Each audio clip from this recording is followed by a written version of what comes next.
The opinions expressed on this show do not necessarily reflect those of Talk Radio AM 640. 10, 9, 8, 7,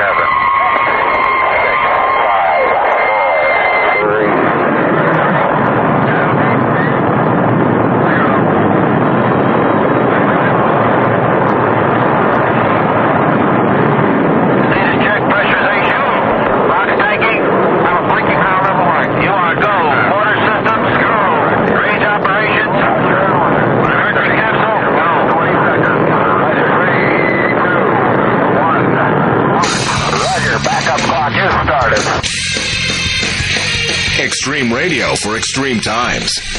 This is A View from Space with the Spaceman on Talk Radio AM 640. I'm the Spaceman, and this is AVFS. I'd like to welcome you in if you're driving around town right now, listening to AM 640, picking up the show that way, welcome you in. Or if you're at work listening to the radio station AM 640 by the AM 640 app, welcome you in too. Or if you're listening to me right now on Shaw Direct on Channel 865 and television set, I welcome you in.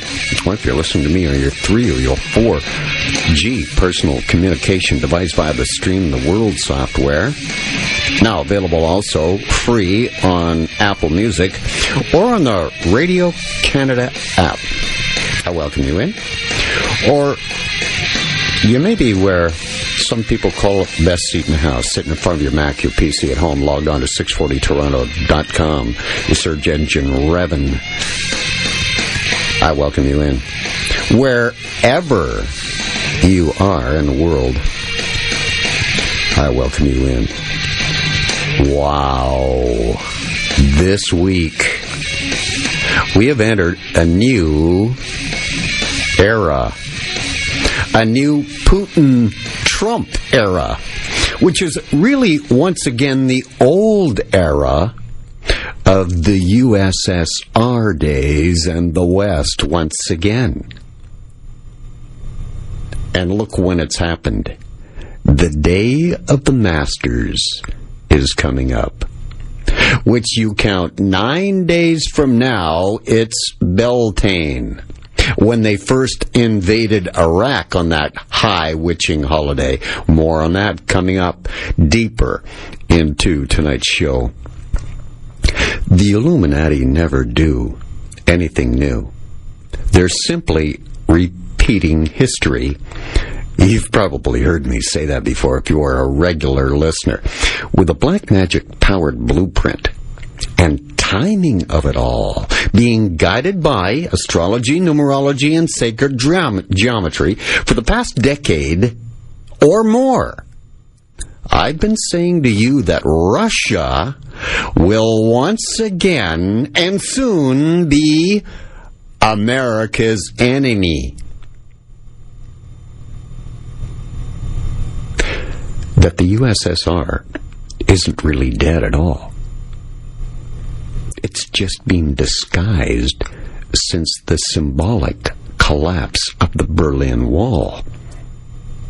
The building of that wall started August 13, 1961, completely cutting off West Berlin from surrounding East Germany and from East Berlin until it was officially opened in November of 1989.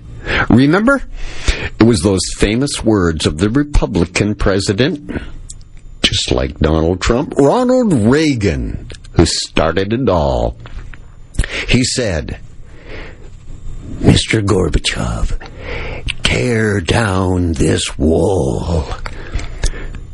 Its demolition officially began on June 13th, 1990.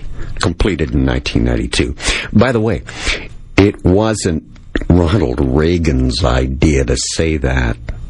He was told what to say.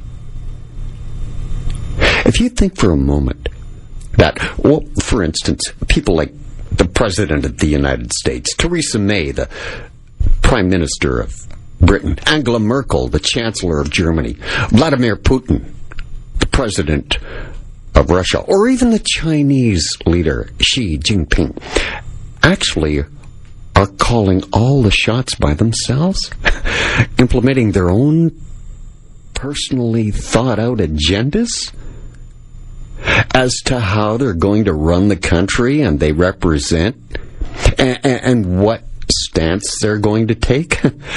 Well, if you think that, you've got another thing coming. And when I say, when the two of them meet, hold a summit meeting, like Xi and Trump did the last couple of days at Mar-a-Lago in Florida, that it's all about whether the personalities will like each other, whether they'll get along or not. The Illuminati-controlled mass media is playing these personalities up like they're king.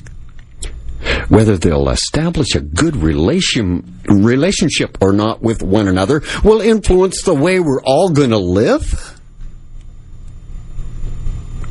It'll influence the success or the failure of the meeting. No.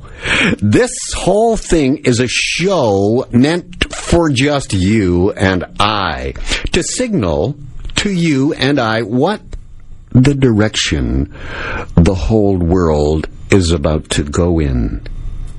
They do it through the rule of law. That's how the Illuminati controlled billions of people through the centuries. It's through laws made. There's an insight as to the inner workings of the elites in this world. I recently did a show on college fraternities.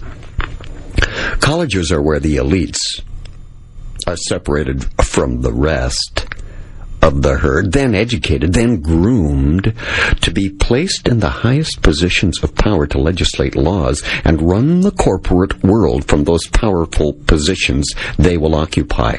It's about bloodlines. You may recall me telling you about the new U.S. Secretary of State, Rex Tillerson, the former CEO of Exxon, the world's largest oil company, as well as being a member of the Tejas Club. That's affiliated with the Skull and Bones organization, is also a member of the fraternity known as the Alpha Phi Omega. Bill Clinton's a member, so is his wife Hillary, as well as J.F. Kennedy, the 35th President of the United States, as is the powerful Senator Tom Daschle. President Dwight Eisenhower was a member too. So was President Gerald Ford. So was Robert Gates, who was the 22nd United States Secretary of Defense. Again, right, connected with, just like Tillerson. And he was the past president of Texas A&M University too. And Robert Gates was given a lot. He was also the director of Central Intelligence, the CIA. Yeah. An Alpha Phi Omega member, Mikhail Gorbachev, the man whom Ronald Reagan faced, is a member of Alpha Phi Omega. Yeah, the former General Secretary of the Communist Party of the Soviet Union. Gorbachev is known, of course, for forming a friendship with the President of the United States, then Ronald Reagan. Herbert Hoover, the 31st President of the United States, was a member, too, of Alpha Phi Omega. J. Edgar Hoover, the former director of the FBI, too. And of all people, Mikhail Gorbachev, who I've just mentioned. The former Secretary General of the Communist Party of the Soviet Union, also a member of Alpha Phi Omega. So you see, there's a lot more going on here than what meets the eye as to who's really behind this driving force powering global events. I'm a spaceman. This is Talk Radio, AM 640. This is the AVFS, and I'm just getting started. I'm the guy to call space. It's a View from Space on Talk Radio AM 640. Yes, we're in a spate of time now called the Masters Day, which is coming up on Sunday, which is a countdown of 9 more days. Then we hit Beltane, that high witching holiday. Both are blood sacrifice days. All knowing these 9 days, including the day of the Masters leading up to Beltane, is called the Feast of the Beast. That's in witchcraft. If you don't know that, you don't know where this world's headed and who's running it. Mikhail Gorbachev, whom I just mentioned, former General Secretary of the Communist Party of the Soviet Union, a member of that same fraternity that Rex Tillerson represents today on the world stage. So you see, there's a lot more going on than what you're ever going to be told unless you dig deep. Gorbachev was placed in the position of power to lead the USSR when the Berlin Wall was to fall. Carefully placed there. It was all orchestrated by the Illuminati. A show for us all to see. And another direction the world was then to take. Now, we're to repeat history again and go back to the Cold War days. Only I believe a hot war is about to come into the picture. I believe that's what this missile attack, this supposed retaliation for a gas attack that's not been proven. All you have is statements from the carefully chosen, hand-picked officials, and usually it's an official who is speaking with anonymity because he was not authorized to talk. That kind of thing. These officials tell you that it was Syria and it was sarin gas. And remember, it was Russia who did the deal with President Assad of Syria to get rid of the sarin gas back in 2013, remember? Now, this latest escalation of a missile attack has been used as the catalyst to signal a new Putin-Trump era, which is really the old West versus the USSR era, again repeated. It's simply the next level we've leaped ahead to just this week, leading up to Masters Day and the 9 days known as the Feast of the Beast to Beltane. We leapt ahead for the Illuminati's coveted long-term plan for a one-world government. The Illuminati have a third and final world war planned. A plan that is ages old. What you're seeing this week has been the launch of not just a missile attack on Syria, but a new era that's been entered into. Again, just as I had been telling you at the end of 2016, just a couple of months ago, remember? I hope you were around. I hope you heard that show. This abrupt about-face toward Russia as an enemy once again, in the world's eyes, not just the United States, began with the annexation of Crimea, which is merely history repeating itself again, as it was Catherine the Great who also did the same thing. She annexed the Crimea back in 1783. This is nothing new for someone who researches history. Putin annexed the Crimea, the go-to hotspot to cause chaos for Russian emperors on the stroke of a pen. He's also bombing rebel forces that are U.S.-backed on the ground in Syria. So you can see, this is a concerted effort on the part of the Illuminati to push ahead. No, leap forward for their plan, with events that will eventually soon lead to the outbreak of the World War. I say leap because that's what the Illuminati are doing. They're fast-forwarding the leap ahead of all three of their top three major disruptive global agents, which are climate change, international terrorism, and the global economy with disruptive forces. That's why the chaos candidate, Donald Trump, has become now the disruptive president. Why again? Because last year was a leap year. That's why we're fast-forwarding now. That's why we're jumping ahead into this new era. Because we're told the purpose of a leap year is actually to reconcile the calendar as a time correction by adding one day to the month of February. But the real reason has its origins firmly anchored in witchcraft. Black magic. You see, in the world of the occult, every 5th year is what's called a spirit year, brought forth by something referred to as a quantum leap.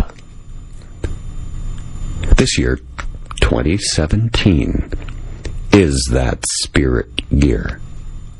A quantum leap. That's a major burst of energy in the spirit world, designed to leap forward to a desired place. The desired place is a global conflagration involving all countries on the planet. This missile attack by the United States is the major burst of energy required to get the world to believe that Russia and the West are enemies once again. This event, this one event alone, this missile attack, is to change the perception the brainwashed world sees through the eyes of the Illuminati-controlled mass media of the relationship between Putin and Trump, the two leaders of the world's most powerful nations with most of the nuclear weapons. The spiritual powers that leap years are believed by the rulers and shakers of our world possess give the elites the opportunity to harness that power of those spirits summoned to accelerate changes, fast-forward agendas. And that's exactly what we saw in the Illuminati-controlled mass media this past week, leading up to the Day of the Masters, tomorrow, Sunday. And then the beginning of the 9 days on the Feast of the Beast to Beltane. Every 5th year has its quantum leap forward. That's why there are 5 rings in the Olympic symbol, by the way, and 5 points to the pentagram. They represent the 5 powers driving all events the Illuminati are behind. They use witchcraft, black magic. They are Earth, number 1, Wind, 2, Fire, 3, Water, 4, and of course, the 5th, being Spirit. Now, if you're a regular listener to AVFS on Talk Radio AM 640, you'll know that the spirit being evoked here is the spirit of Lucifer, who is the Illuminati's god, the god of light, who are the movers and the shakers of the world. Those are his minions. Listen carefully here. The Illuminati believe that the spirits of the leap year bring forth a new era or age. And there are forces that are at work right now and have been jammed, power-packed into all of the events that have happened this past week. It's been some kind of week. A week not seen for quite a while concerning the intensity of the last 7 days. There's been the supposed sarin gas attack in Syria. Now, I say supposed because it's not verified. There is no proof offered other than videos showing around the world in the Illuminati-controlled mass media of people on gurneys. Children, mostly. Remember, this has been done before. To get into Iraq. Remember? The Bush administration, numerous occasions, exaggerated, outright fabricated conclusions with the then Prime Minister Tony Blair in accordance, stating that they had absolute proof of weapons of mass destruction in Saddam Hussein's possession, when he clearly didn't. And it was clearly shown years later that he didn't. So George W., Tony Blair, really did lie And people really did lie as a result of that war, whose lies were meant to build a case for. This is happening again. Those are the facts. Now, concerning the latest repeat of history, as I call it. A chemical weapons expert this week has even come out and stated that determining whether sarin gas was involved in the attack in the town of Khan Shaykhun in Idlib province in Syria simply by examining video clips is very problematic. He stated that Tuesday's attack could have been the result of any number of chemical agents, as they tend to behave the same in the way their physiological effects on the human body manifest themselves. Now, that's his quote, not me saying it. You see, the fact is that sarin gas is almost impossible to detect because it's a clear, colorless, tasteless liquid. As I said, no odor in its purest form. Then we had the retaliatory U.S. missile surprise attack. There was also the firing of a test missile into the seas by Kim Jong-un, one day before the meeting of the chairman of the Chinese Communist Party meeting the President of the United States, China's biggest trading partner. Think global economy crash here. You see, the reason for the timing of the North Korean missile test was the meeting between Xi and Trump.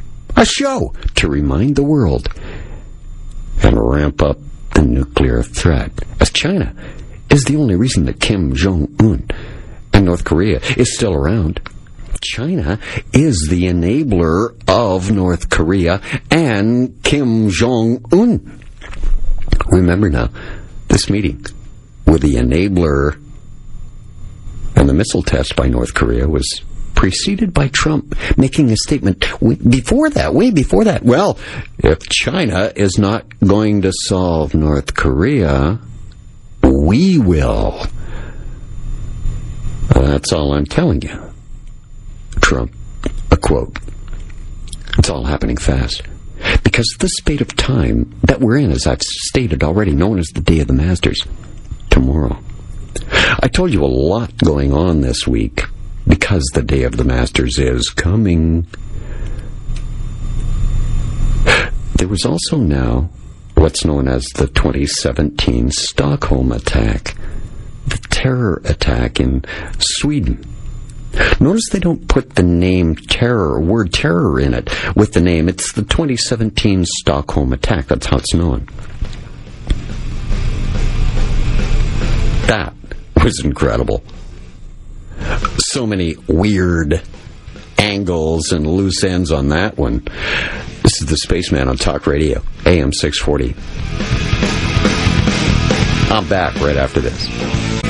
I'm the guy they call a Spaceman. This is View from Space on Talk Radio, AM 640.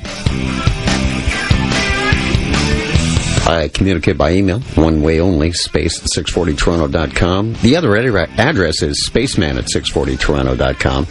PC writes, hey, Space, wanted to tell you about Canadian fighter jets Thursday and Friday in the morning before sunrise. American Senate confirms nuclear first strike option. Every 7 years, debts are forgiven. I'll have more on the number 7 coming up into tonight's show. And RF writes, writes, hey, Space, I remember your alchemical explanation of the alpha and the omega. That's the fraternity I was talking about earlier that Rex Tillerson belongs to, and also Mikhail Gorbachev, the guy that felled or enabled the falling of the Berlin Wall. He writes, sounds like this fraternity gets their name from this. That, he meaning the alchemical explanation, and you're absolutely correct. Here's one more. M.A. writes, looking forward to tonight's thoughts on a week's event. events. After a week of disinfo, I'm curious where the truth lies. Yes, a lot of people are coming to shows like this, and this one, for the truth now. The Illuminati-controlled mass media is just, well, fake news. Well, it was always called propaganda, and I refuse to pick up on the buzzword fake news, but I just thought I'd let you know propaganda is fake news. It's been done through time. That's how you manipulate people. You lie to them. That's how you get people to do things they would never ordinarily do. Build a case for it, lie to them, and get them going. So, as I said, Day of the Master's coming. 2017 Stockholm attack this week. The terror attack in Sweden yesterday, Friday, where a man drives a hijacked beer delivery truck crashing through the crowds along the Drottninggatan pedestrian street and smashes into the front of Åhléns, the department store in central Stockholm, the capital city of Sweden. The attack only killed 4 people. And I'll give 4 is too many, but as I've said many times, the Illuminati never do anything new. This Stockholm attack is the same as we've been accustomed to seeing lately, using the lone wolf driving a vehicle to kill. Actually started July of 2016, last year, in Nice, France, on Bastille Day of all days. France's greatest holiday, then used again in a market in Brussels, then later in Germany, and very, very recently on Westminster Bridge in London, England, the site of the oldest democracy in the world. And now just yesterday in the capital of Sweden, Stockholm. Do you think these so-called terrorists think this stuff out and go, I'm going to do it on this very prestigious day, or are into numerology? No, they're not. These people are patsies, or they didn't even do it. And this latest one, we think we've got the guy who drove the truck. We think. That's the story today. It's not a positive identification. He was the guy. It was, we think. And also, here's another part of that Stockholm attack story. A bomb-like device was found in the truck. But I guess it wasn't a bomb. I guess it was just some device. But it gets people thinking, saying, oh, it could be anywhere. It could be, you know what I mean? Your mind starts to race and travel, and you panic, thinking it could be anywhere. Many of them. Because the original information that came out when that Stockholm attack was breaking, that there were even shots fired around various parts of the city. They're thinking that maybe even more were involved now. One of the subway stations was evacuated because there was supposedly a shooter in there. Nothing ever came of it. But it created the great confusion and control, and people riveted to the television, not as much in North America as was in Europe.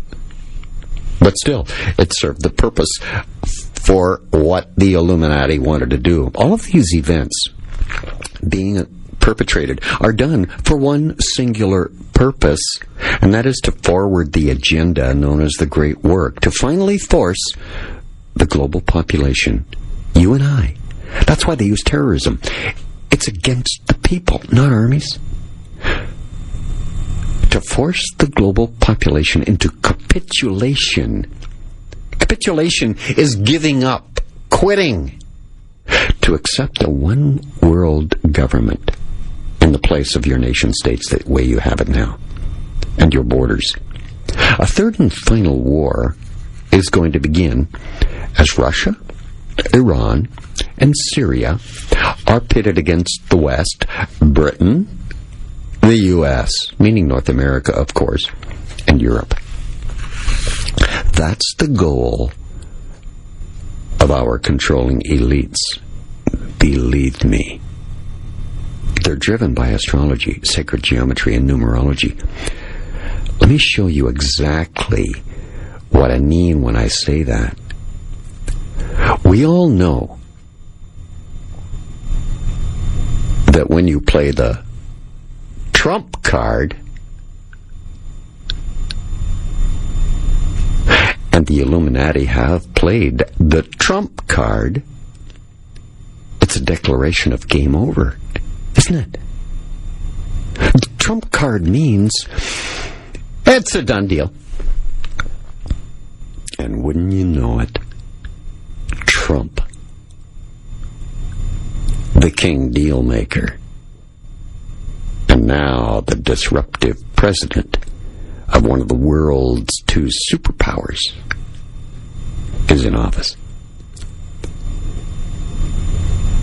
Do not forget that reality. Now, you must realize astrology, sacred geometry, numerology are witchcraft and sorcery.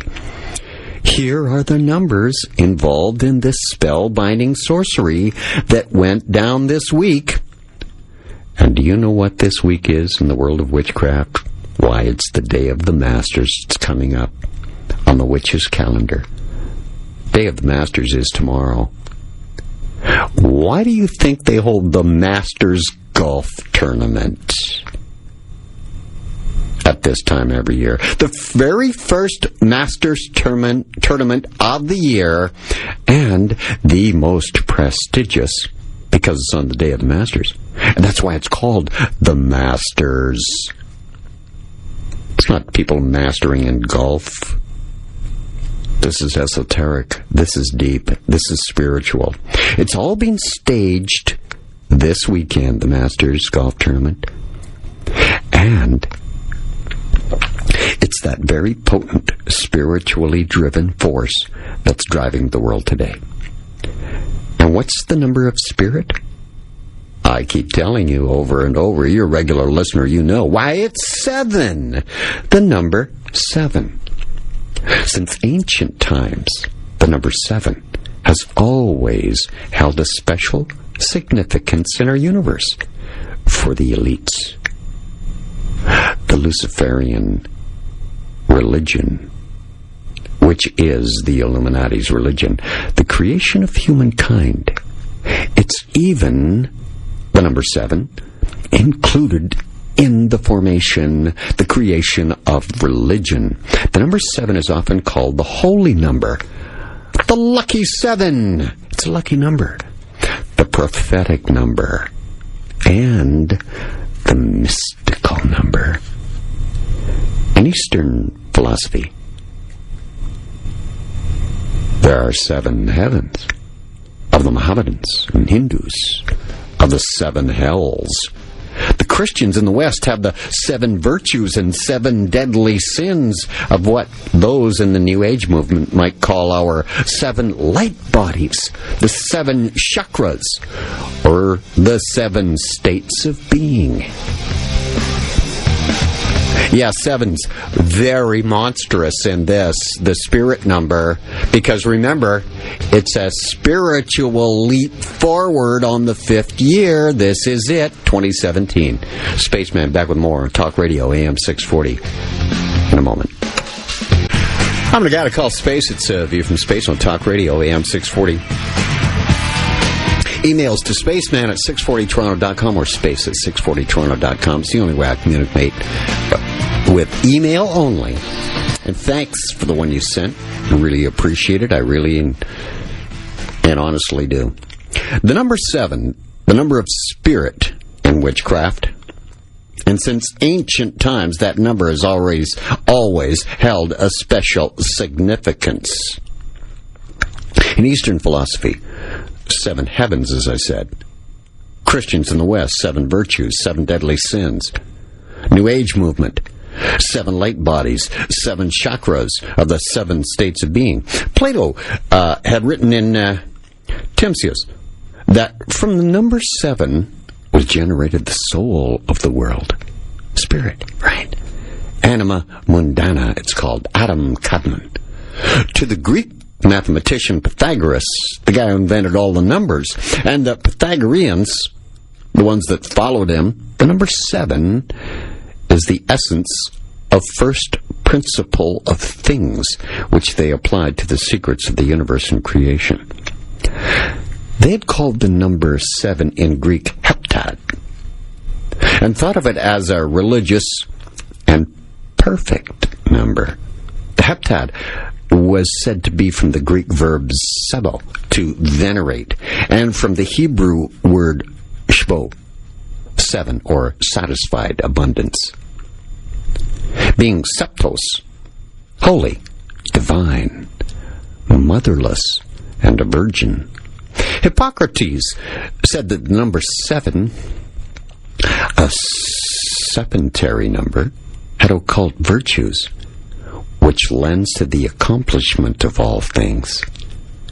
Wait till you hear the 7s involved in the Trump-Syria retaliatory attack. And Hippocrates also said that it's the dispenser of life, the number 7, and foundation of all of its changes. And the world changed indeed with this total surrounding of 7s involved in this event with Trump and that missile attack in Syria. The first reference we have to creation and the number 7 comes down to us from ancient Babylonia, where else? Discovered in the ancient Sumerian creation myth and flood myth that was found on a tablet excavated in Nippur. Now, they're called myths today, but they're going to be shown to you as the truth and revealed with new and shocking evidence dug up from some archaeological dig. These tablets are dated to approximately 1600 BC. After the ancient Sumerians, the tradition of the number 7 was carried on by Assyrians, with evidence of this found on their tablets, such as 7 gods of sky, 7 gods of earth, 7 gods of fiery sphere, 7 gods maleficent, 7 phantoms, spirits of 7 heavens, spirits of 7 earths. There were the 7 attendants to Osiris also, the first ancient Egyptian mystery religion sun god, whose body was divided into 7 and twice 7 parts, to Apollo the sun between his 7 planets. The Israelites saw the number as sacred too, the number 7. Their Levitical purifications lasted 7 days. As one of my emailers pointed out, all debt was canceled after 7 years. The 3 great feasts lasted 7 days, and between the first and second of these feasts were 7 weeks. When someone dies, they perform a ceremony where they walk 7 times round the body of the dead, repeating prayers, in the belief that this will drive away evil spirits. They also believed that to cure the body of a sick man, they had to be anointed 7 times with purifying oil. All their oaths were witnessed by 7 people. In the Bible, the number 7 is encoded all through the Old and New Testaments, such as the 7 days of creation, the 7 vices and 7 virtues, and Noah, who had 7 days' warning from God to build the ark before the great flood. All the way up to the 7 seats of the revelation of, or 7 seals rather, of the revelation of St. John in the King James Version of the Bible. I believe there is going to be an attempt, again, one more time, for a Palestinian state to be established in the Middle East. And when Israel and the Palestinians do come to the table, and they will, it will be a 7-year pact. But halfway through, it'll blow up in their face. World War III follows right after. 7 is also a sacred number in Masonic symbolism. It's said that in the last century it took 7 members to make a lodge perfect. Remember, 7's the perfect number. Although today 5 may hold 1 in Masonic symbolism. The 17th degree in Masonry, called the apocalyptic degree of the night of the East and the West. And there in the symbology of the tracing board with a man clothed in a white robe and surrounded by 7 stars. It's a direct reference to Revelation 16. And he held in his right hand 7 stars. So you get where the Illuminati have the religious beliefs inlaid. Now, here's how that numerology, the number 7 figure in this latest quantum leap taken by the spiritual force here on Earth. Wow. The number 7 in our body has 7 parts. The head, chest, abdomen, 2 legs, 2 arms. Our 7th body part that rules all else is the head, with the mind that has 7 parts for external use. 2 eyes, 2 ears, 2 nostrils, and a mouth. To hear the soul speak. We have 7 internal organs. Stomach, liver, heart, lungs, spleen, 2 kidneys. See why 7 is the spiritual number? It's all about the makeup of man. An adult, for example, is made up of around 7 octillion atoms. That's a 7 followed by 27 zeros. I know. That breaks down to a 9, Satan's favorite number. The egotistical number that keeps on returning to itself. Yes, the adult, made up of 7 octillion atoms. The 7 DNA polymerase families that can be further subdivided into 7 different families, which are A, B, C, D, X, Y, and RT. There are 7 endocrine glands in the human body. We have 7 senses, or chakras. There's also been what's known as the 7 bodies of the human microcosm. 7 bodies of a microcosm that we need to develop in order to accomplish our spiritual development and attain our spiritual awakening, enlightenment. When the life emerges from its divine origin, it carries within, as if in a latent state, all the qualities and powers of divine perfection. Life is capable of using matter and energy for its expression. Like in most cases, we're capable to perceive only the external forms through which life manifests and gradually perfects itself. By using this visual form, life is developing all its possibilities. We know that in the past there have been many forms through which our life developed. They were emerging and then they were dying and disappearing, but our life has been constantly growing towards perfection. The Illuminati believe the divine has no limitations in its development.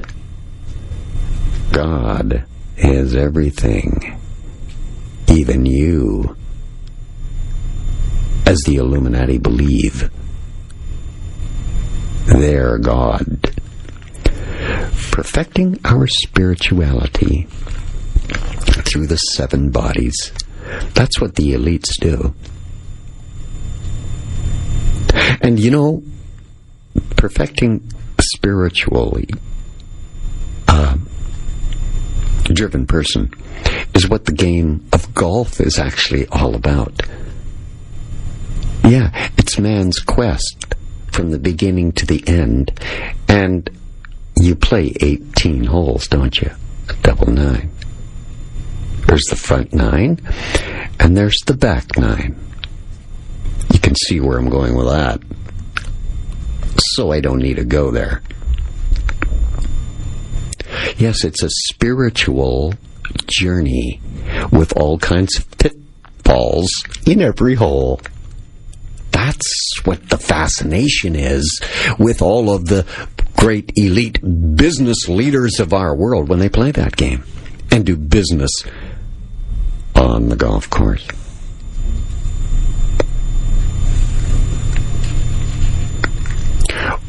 Walking this endless road of perfection and looking around with our human eyes, we can define God as emptiness, the elites believe, quantum vacuum. And all of this will be correct. But when we reach the very source, the Illuminati believes they will know that this emptiness is actually a fullness of divine love of the sweet will of God. I am who I am. And if you know the King James Version of the Bible, that's exactly the word God of the Bible said to his followers when they asked the name, the great I am. This is Spaceman Talk Radio, AM 640. More right after this. I'm the guy they call a Spaceman. It's Talk Radio AM 640. Emails to spaceman at 640toronto.com or space at 640toronto.com. Thanks for the one you've sent. I appreciate them so much. I've been talking about the number 7 because I'm leading up to something with Donald Trump that has 7. So I want to give you a background on the meaning of number 7 because numerology, one of the guiding forces of the Illuminati, the people that are running our world, their religion. Since ancient times, the number 7 has always had a special significance in our universe, the creation of humankind, and in creation of religion, in our solar system, the stage of divine manifestation. The witches believe in the occult world. It's sevenfold by its construction. It can be manifested on the physical, 1, etheric, 2, astral, 3, mental, 4, psychic, 5, transcendental, 6, and divine planes, the 7th. Our 7 bodies can be divided into 2 groups, lower and higher bodies. The first 4 belong to the lower planes, physical body, the etheric body, the astral body, the mental body. And the next 3 are our higher bodies, the psychic body of Manas, as it's known, the transcendental body, or Buddhai, in Hinduism, Buddhism, and divine body of Atma. On each of these planes, the Illuminati believe that they possess no more than one body of consciousness. One sun ray representing our divine spirit manifests its nature, you see, by passing through these 7 vehicles. The 7 bodies appear as if strung on a light ray or a light tube. Now you get where they're going when they say illuminated ones. And the sun ray is what keeps them centered and together. No individual body should be able to separate itself or willingly exist by itself, it's believed. All of them should function in a unity and as a whole, gradually becoming conscious and capable of serving the divine spirit on all of these levels of existence, which is Lucifer. This is how life penetrates deeper into matter, unfolding its potential, only to start ascending and eventually return to the Logos at a future stage. The Illuminati believe in that to the fullest. On the visible creations of our planet Earth, only people possess individual soul, and along with it, an open possibility of using their intellectual capacity in its fullness. So, with the animals, They're different. Their mental manifestation is limited, but their feelings are quite developed. They have a collective soul grouped within each of the animal species. The plant world can sense the changes in its environment to a certain extent, but it has poorly developed feelings. You know, they're trying to tell us now that this is why you can't cut down a tree. You'll kill it. You're killing some living spirit inhabiting that tree. Oh yeah, our plants are even said by some to be able to communicate and talk. Because the plant can sense the changes in its environment to a certain extent. But feelings? The mineral kingdom is not capable of sensing its surroundings. It's limited to feeling only its interconnectivity in its own crystal structure, the Illuminati believe. We can make things accelerate somewhat, but we cannot skip over anything. Our personality will gradually be transfigured and cleansed, and the process of spiritual alchemy, transformation, will begin. Spiritual alchemy means transforming darkness into light, and flaws into virtues. This is the path the Illuminati believe their spirits are on. To attain divine attributes is the ultimate aim of all humanity, supposedly, and simultaneously the end of the game called spiritual development on planet Earth. By developing our 7 bodies, we will fulfill our mission to develop our consciousness from the physical to, are you ready? Become God, divine.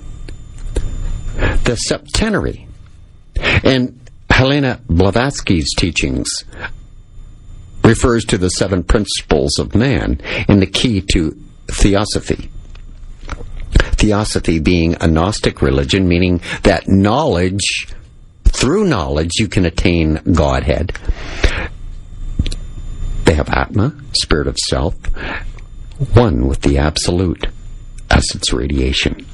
The Buddhi, spiritual soul, vehicle of pure universal spirit. The Manas, consisting of higher Manas, the spiritual, the inner or higher ego, and lower Manas is the ordinary mind. What's known as Kamarupa, the desire body, seat of animal desires and passions. Prana, the vital principle. Linga, Sharira, the double or astral body, and the Sufla, Sharira, the physical body. Our voice is made in 7 tones also. See, the alchemists in the Middle Ages counted the following 7 bodies: sun, gold, moon, silver, Mars, iron, Mercury, quicksilver, Saturn, lead, Jupiter, tin, Venus, copper. And the heavens, there's what's known as the 7 classical planets. Originally, the moon passes through 7 stages in increase, full to decrease, and then renewal again. 7 colors are making up rainbows. There's 7 days in a week. Now you know why. There's 7 sisters, stars in the Pleiades constellation. And the number 7 in the Bible, wow, spiritual is the Bible. 7 is the number of spirit. It would have to be. The 7 seats, they're the 7 churches. 7 years for repentance. 7 churches of Asia or Isaiah. 7 angels with trumpets. 7 candlesticks of the holy places. And 7 spirits stand before the throne of God: Michael, Gabriel, Lamael, Raphael, Zachariel, Anael, and Oriphael. It's the Spaceman. This is Talk Radio, AM 640. The magic of 7. Wait till you hear how it fits in with Donald Trump's airstrike. in the last couple days. I'm the guy to call a Spaceman. It's Talk Radio AM 640. Thank you so much for the emails tonight. Space at 640toronto.com or spaceman at 640toronto.com is the address, or are the addresses. You care to have a comment, or you want to drop some information, or just want to say where in the world you're listening to ABFS on Talk Radio AM 640 from, feel free. I've been going through the number 7 leading up to what's inlaid in the Trump missile attack in Syria this week. And I want to give you a background on how the Illuminati, our overlords that are controlling our destiny on this earth, see it in their religion of witchcraft. In the Bible, the number 7 is even included there with 7 trumpets, 7 lampstands, 7 stars, 7 kings, 7 vials of wrath to be poured out during the apocalypse, 7 vices, 7 dips in Jordan to cleanse from leprosy. As the story relates in the King James Version of the Bible, the 7 spirits of God, the spirits of wisdom, the spirit of understanding, the spirit of counsel, the spirit of power. 5 is the spirit of knowledge. 6, the spirit of righteousness. And the 7th, the spirit of divine awfulness. The 7 deadly sins are pride, wrath, envy, lust, gluttony, avarice, sloth. The 7 virtues are faith, hope, charity, prudence, justice, fortitude, temperance. The first 3 are called the holy virtues. And there's also the 7 deadly sins.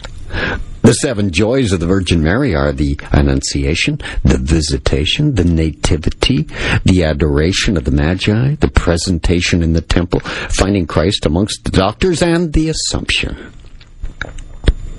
The 7 sorrows of the Virgin Mary are Simeon's prophecy, the flight into Egypt, Christ's mist, the betrayal, the crucifixion, the taking down from the cross, the ascension.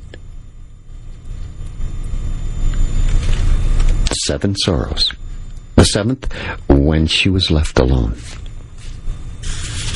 And whoever touches a human corpse will be unclean for 7 days. That's recorded in Numbers in the King James Version of the Bible, chapter 19, verse 11. Jericho were encompassed, the city, for 7 days by 7 priests bearing 7 ram's horns.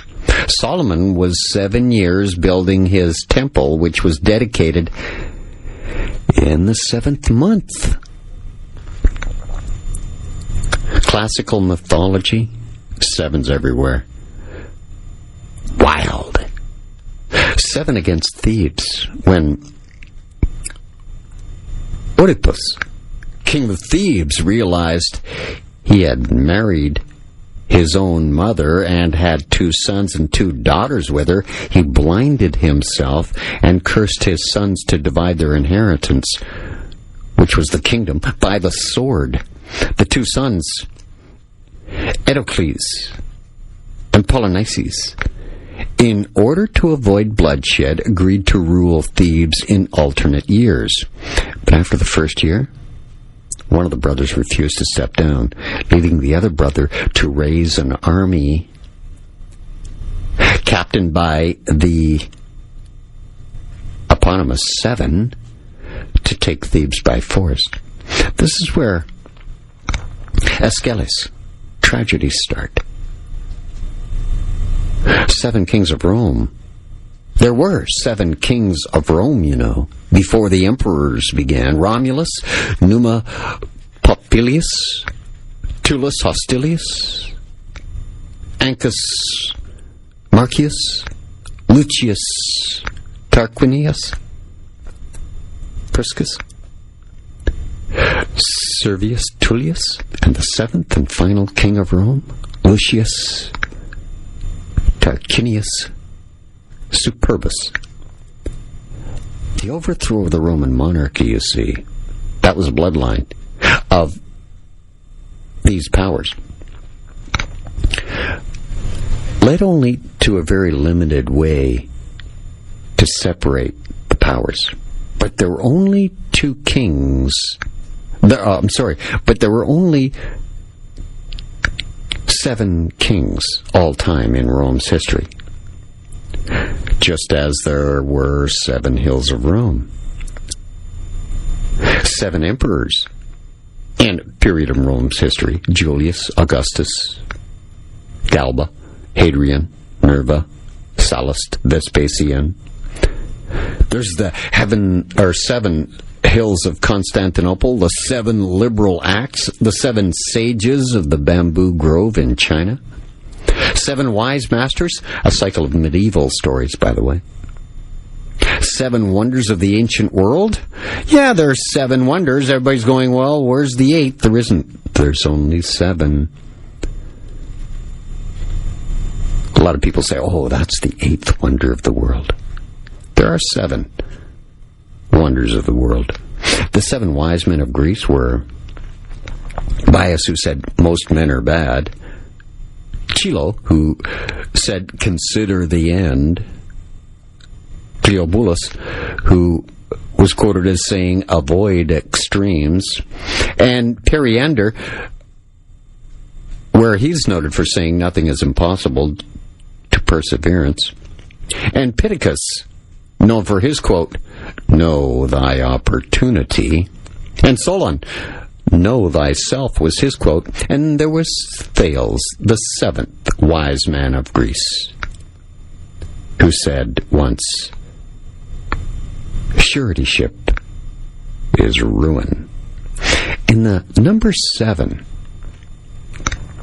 we see it showing up prominently in literature, too. In Irish mythology, the epic hero Cuchulainn is associated with a number 7. He has 7 fingers on each hand, 7 toes on each foot, and 7 pupils in each eye. Romulus is the first king of 7 kings of Rome. I just told you about the 7. Rome was founded on the 21st of April, 753 BC. Its anniversary is coming up. From settlements around a fjord on the river Tiber by Romulus and Remus, the twins, the sons of the Trojan prince Zanus. Romulus killed Remus, if you recall in that mythological story, and became the first of the 7 kings of Rome. Benedict ruled the monastery for 7 years. Accordingly, Saint Ceolfrid, appointed by Saint Bennet Biscop, completed and ruled the monastery of St. Paul's Cathedral for 7 years, and afterwardly ably governed. The single monastery of St. Peter and Paul, in its 2 separate localities, the one known as the Venerable Bede, is 7 years old when he comes to the monastery to learn. It was about the same time as the dedication of St. Paul's Cathedral. When he came there, he was born, as he himself tells you, in the territory of that same monastery, and was sent there to be educated by one Abbot Ceolfrid. Bede, if you're not sharp on your history, was an English monk in the monastery of St. Peter, British, and its companion monastery of St. Paul in the kingdom of Northumbria in England. He's well known as an author and scholar, and his most famous work, Ecclesiastical History of the English People, gained him the title, the Father of English History. In 1899, Pope Leo XIII declared him a doctor of the Church, and he's the only native of Great Britain to achieve that designation. That's the Roman Catholic Church. As you know, they got kicked out of England by Henry VIII. Again, you got to remember that 7 is the number of spirit. And here it is. Give you the background of 7 to make you fully understand how important this number is to the Illuminati's plans and to their events.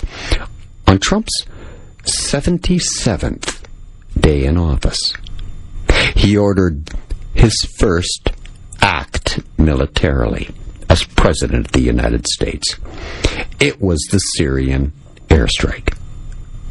Without the approval of Congress, by the way, surprised everybody, which he didn't need to get the approval of Congress. You only need that to declare war on a nation state. He didn't declare war on Syria. You see, the Illuminati get away with things like that quite often through the rule of law. They start wars. They just don't declare them wars. It's all by the rule of law again, see? Anyway, Trump did commit an act of war by attacking a sovereign country with his airstrike. It was an Assad-controlled Syrian airbase and the first ever attack by the United States directly against Assad. Up until now, it's only been the so-called terrorists they're fighting in there. It's so mixed up and so confusing in there, the way it's supposed to be. No one knows what's going on. All you need to know is there's a war going on and it's going to get bigger. Yes. In effect, Trump was bombing the Assad regime, which Russia backs. He's off the hook of all the legalese, except in the view of the Russians, the Syrians, the Iranians. They think it was an act of war against their friend. But the West thinks it's okay, because it was in retaliation to a dastardly deed. It was in response to the use of chemical weapons that are considered taboo, not fair. Shouldn't use them. You can't use poisonous gas. It's against the law. But in war, since when does law exist? But killings? Killing, isn't it? You just end up dead, doesn't matter how you get there. Like any other method used, don't you? For instance, you think poisonous gas is like a too cruel and vicious way to kill someone in a war. Well, for instance, white phosphorus that the Americans have used many times in Iraq is very cruel, slow, painful, agonizing way to die too. White phosphorus gets on your skin and it burns all the way through. You don't die right away.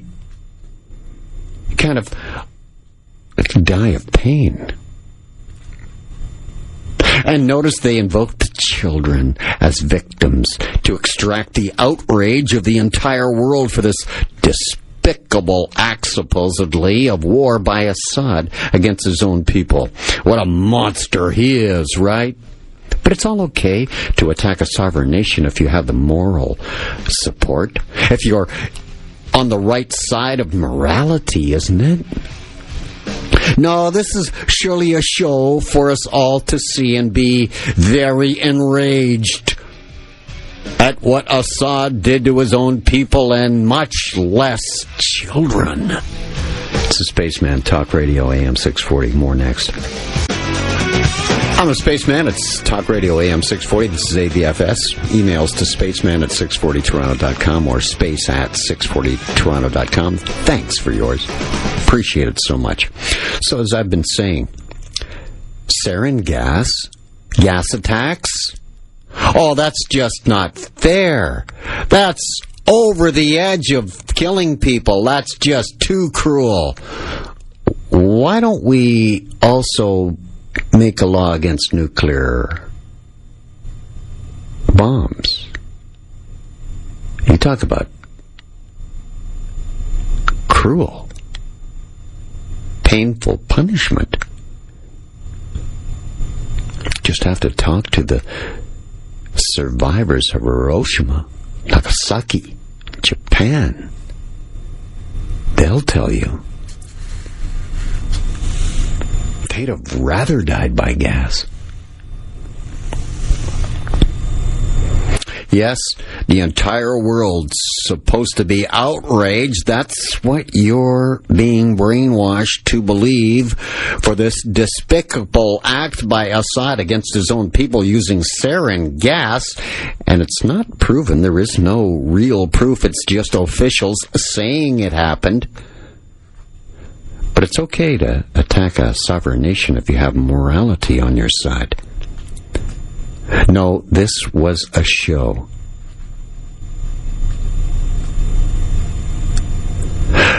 To leap forward the agenda on that burst of energy after the leap year, on the 5th year, which is this year, and that burst of energy were the missiles bursting in Syria against Assad himself for the very first time. Up till now, all Western soldiers have been attacking only the ISIS group and rebels in Syria. And on the very day, the 77th day since Trump's inauguration day, he ordered the attack. It was also the very day more sevens appeared,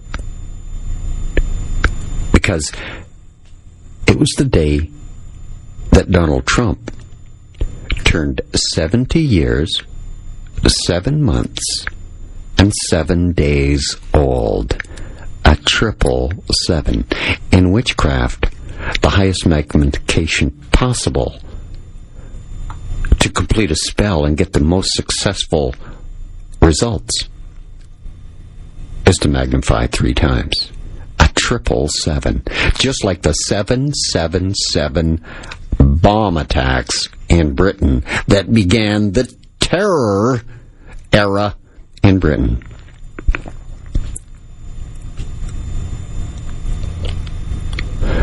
On the 77th day in office after inauguration, Trump, turning 70 years, 70 months, and 7 days old, began the new Putin-Trump era.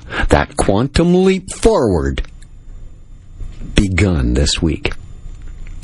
Where will it all lead us? I've already told you. And time will bear me out. Just like I said that soon Russia will become America's enemy. So, the deed is done. That will begin. And guess where United States Secretary of State Rex Tillerson is headed next week? Russia. So we're going to even solidify it more. This will happen during the 9 days of the Feast of the Beast, from Master's Day tomorrow leading up to Beltane, which is when the date was chosen for George W. Bush to go into Iraq against Saddam Hussein. So, the President of the United States, Donald Trump, who became 7 years, 7 months, and 7 days old on his 77th day in office, takes the world into this quantum leap forward closer to the Illuminati's coveted goal of a global conflagration, pitting Judaism, Christianity against Islam. The grounds for the start of World War III. It will be an ideological war. It will not be about territory. It will not be about resources. It'll be about spirituality.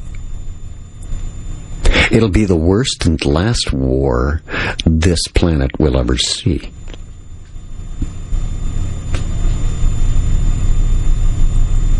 It's all happening as expected, at least by myself. And I've spoken many times of the Day of the Masters in Witchcraft, which is, I said, tomorrow, April 9th. Yeah, I know, a 9. Satan's favorite number. The egotistical number that keeps on returning to itself, with 9 days separating the 2 days, Master's Day and Beltane, the Feast of the Beast.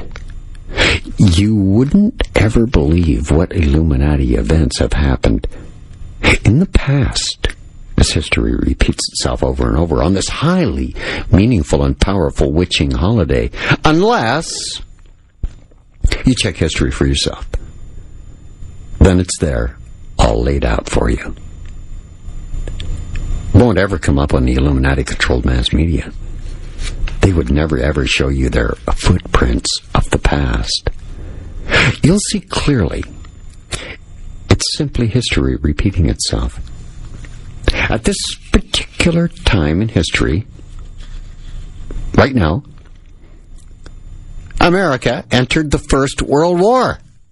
The date, April 6th, 1917, the very day the missiles went into Syria from Donald Trump.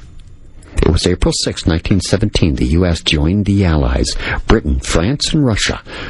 Yes, Russia, to fight in World War I under the command of Major General John J. Pershing. More than 2 million U.S. soldiers fought on battlefields in France. A lot of Americans weren't even in favor of the U.S. entering that war and wanted to stay neutral. On April 6th, just a couple of days ago now, Trump ordered the U.S. retaliatory airstrike on Assad. First attack on Assad directly angering the other superpower, Russia. Russia has, of course, according to Illuminati plan, condemned the U.S. for this action, called it illegal and a breach of the United Nations protocol, and has suspended cooperation with the United States operating in Syrian airspace. Now, the action Russia took yesterday to do that, freezing a critical agreement on military cooperation with the United States in Syria, warning that the operation would further corrode already dismal relations between Moscow and Washington. See, the quantum leap has already been made. What this means is just this. There will be, from 2 days ago onwards, no communication between Russian and U.S. command centers or their fighter pilots to one another as to the whereabouts or intentions of what warplanes are where and when in the air, in the skies over Syria, or what they're up to. Meaning,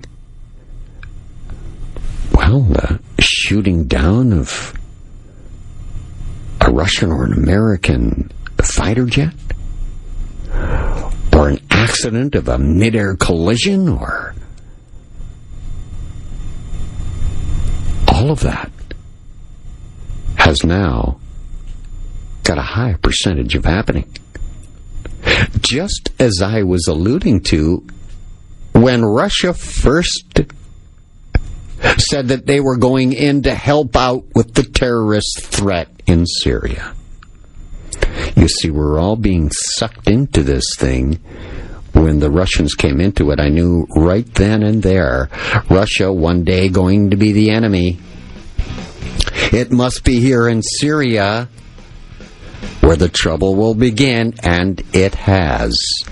When you're playing with Syria, you're playing with big trouble. And the final hot spot before the real war starts in the Middle East. It's the Spaceman, Talk Radio, AM 640. I've got more. It's next. I'm a guy to call, Spaceman, Talk Radio AM 640. Communicate by email only, space at 640toronto.com or spaceman at 640toronto.com. Thanks for the one that you've sent. I really appreciate it. So no communication now between Russia and the United States and their command centers as to what's happening in the skies above Syria, but they both are still going to be there. And I'm going to tell you right now, there's going to be a lot more action in around this area, in the sky and on the seas. How do I know that?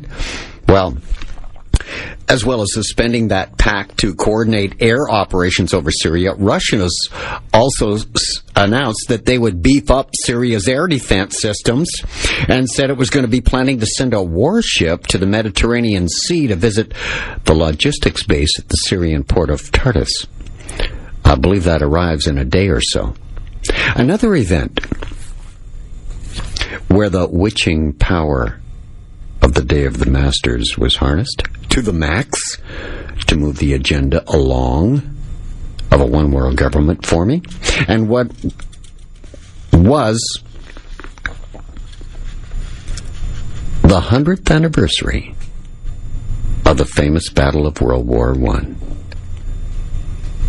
Yes, not only the Day of the Masters was the day that the Americans got into the First World War, unwillingly by the troops, by the way.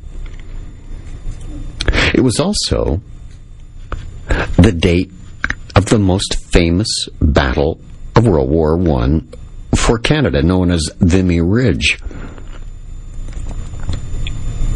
You talk about blood sacrifices offered on Master's Day to the Master Lucifer. Wow. This event happened exactly on the Day of the Masters, April 9th, Vimy Ridge did. Tomorrow, Sunday. Oh, and that's why the jets are in the sky practicing today.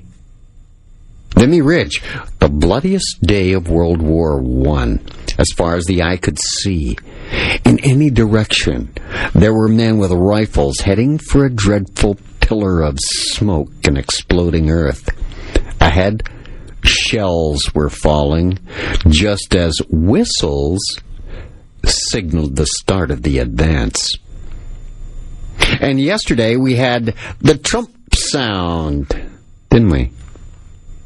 At Vimy Ridge, that little patch of French real estate, the bloodbath was soon to follow after those whistles sounded. Just mere minutes later, April 9th, the Day of the Masters began. The death date of 2,414 Canadian soldiers. Still, even after World War II was over, it still remains as the bloodiest day all time in Canadian military history, and seen by historians as, get this, a cheap victory. Didn't cost much. Only a little over 2,400 guys. In all of the conflicts this country that I broadcast from, Canada, has been involved in, that kind of death toll would have been beyond obscene. Yes, this Trump Syria event on day 77, since he took office, the most powerful nation in the world, on his 70th year, 7th month, and 7th day of life on the planet, clearly is the start of the next phase of the overall plan. Russia, China, even North Korea, all now being staged for the big show when it all comes down. Just when that'll happen, don't know. But I'll tell you right now, it's sooner rather than later. And the Winter Olympics are going to be in South Korea next year. The NHL has already decided we're not going to this particular one. You wonder, elite Illuminati own the NHL's teams. Do they know something or suspect something? South Korea, Winter Olympiad, 2018. As you can see already, just one event can move giant steps forward for the Illuminati goal of the one world government. What will occur, we know. When it will occur is not knowable, but guaranteed. The dates are already chosen according to the movement of the planets, astrology, and numerology and sacred geometry, the guides of the elites. The collapse of the existing nation-state world order is the one and only agenda, which will also have an economic crash, after which is to come the new dawn of the new age. That agenda appears to be on the fast track to be enabled. The 777 connection to Donald Trump, key to the escalation of the entire plan, the scheme, as per the Illuminati script. And more is going to be shown to us in the coming weeks, months, even years ahead, depending on the numbers. As I repeatedly said on this show, AVFS, Talk Radio AM 640, the Satanist believes that numbers contain inherent power. So they literally order their lives by occult numerology. This type of numerology is also a key component in astrology, another system of divining that they use very closely. The occult calendar is even divided into 4 segments of 13 weeks each, going from satanic holiday to satanic holiday. And the number 13 figures rather prominently, too, in the missile attack with Trump. You know why? Because that's where they marked this event. 59 cruise missiles were used, fired from a U.S. Navy ship in the Mediterranean Sea. 58 of them exploded on target. The 59th didn't explode. Raytheon, the company that makes the Tomahawk cruise missiles, by the way, the most lucrative contract that the United States government has tendered to any corporation goes to Raytheon. They're the number one guys. It costs $1 million a pop for those cruise missiles. But Raytheon is jacking up the price. It's going up to $1.5 million each. And they're going to have to pay that to replace the 59 fired earlier this week. So 59 fired, 1 did not. So make it 58 cruise missiles that allowed this diabolical group called the Illuminati to forward their agenda on this quantum leap event. 58 cruise missiles make it to their targets and explode. The hidden 13. The number 13 is considered divine by the occultists for a couple of reasons. As I said, the occult calendar is divided into 4 segments of 13 weeks each, which is how I can, what's the word I'm looking for? That I can see an event coming. It's through the occult calendar. You've heard me say before the spring equinox, we're in a lull, waiting for the spring equinox, and after that, all hell's going to break loose. Well, hasn't it? The number 13, considered divine by the occultists for a couple of reasons. 13 is the meaning of rebellion against the constituted authority, plus the depravity that caused Satan to rebel against God in the King James Version of the Bible. The occultist assigns the number 6 to represent the number of the man, the number 7 to represent the spirit, the divine perfection number. So, a person climbs that Jacob's ladder, you could call it, towards self-perfection in the realm of the occult to become a god themselves. The number 13. 7 represents the number of divine perfection. 6, the number of man. 13 represents the state of divine perfection, self-achieved perfection, and illumination. Because 6 plus 7 is equal to 13. So, the occultist calendar is comprised of 4 periods of 13 weeks each. Winter solstice is 13 weeks. The minor Sabbath, spring equinox, is 13 weeks in each. The minor Sabbath, but does not require human sacrifice. Summer solstice, 13 weeks in all, when the sun reaches its northernmost point in its journey across the sky.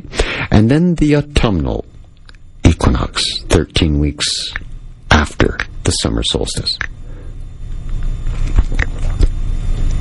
The human sacrifice required during these occult dates needs to contain certain elements. Each of them is exaggerated to the highest possible degree. Trauma, stress, mental anguish, and sheer terror is required in the human sacrifice of these occult dates. The final act in the drama should be destruction by a fire, preferably a conflagration. And then people must die as human sacrifices, especially children, since Lord Satan looks upon a younger human sacrifice as the most desirable. With that in mind, I've got some historical events to show you that took place on the day of the Masters, April 9th, involving all of what I just said. Trauma, stress, mental anguish, destruction by fire, human sacrifices, especially children. It's all next on Talk Radio AM 640. You might want to switch stations. I got a call to Spaceman. It's Talk Radio AM 640. You can email me at space640toronto.com or spaceman at 640toronto.com. I was just reading one just now.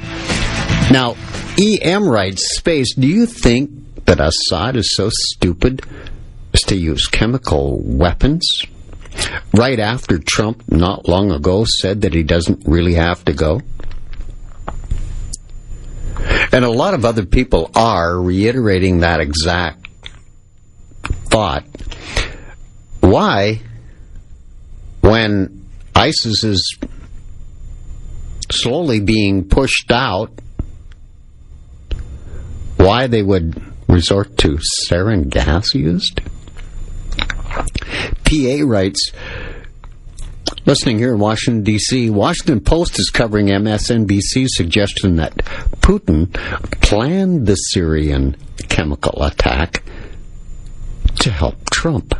Now that's a conspiracy theory, he writes. How about that one? Yes, you don't want to go down the road of these people who take these high places in office are doing things of their own accord. Obviously, they're not. So I said before the break, you might want to tune out.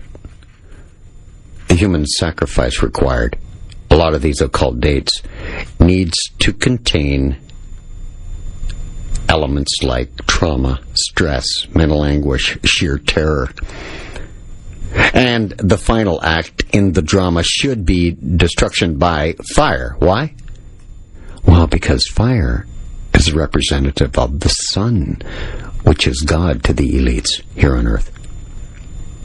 People must die as human sacrifices, especially children, because Satan especially holds those most desirable, children.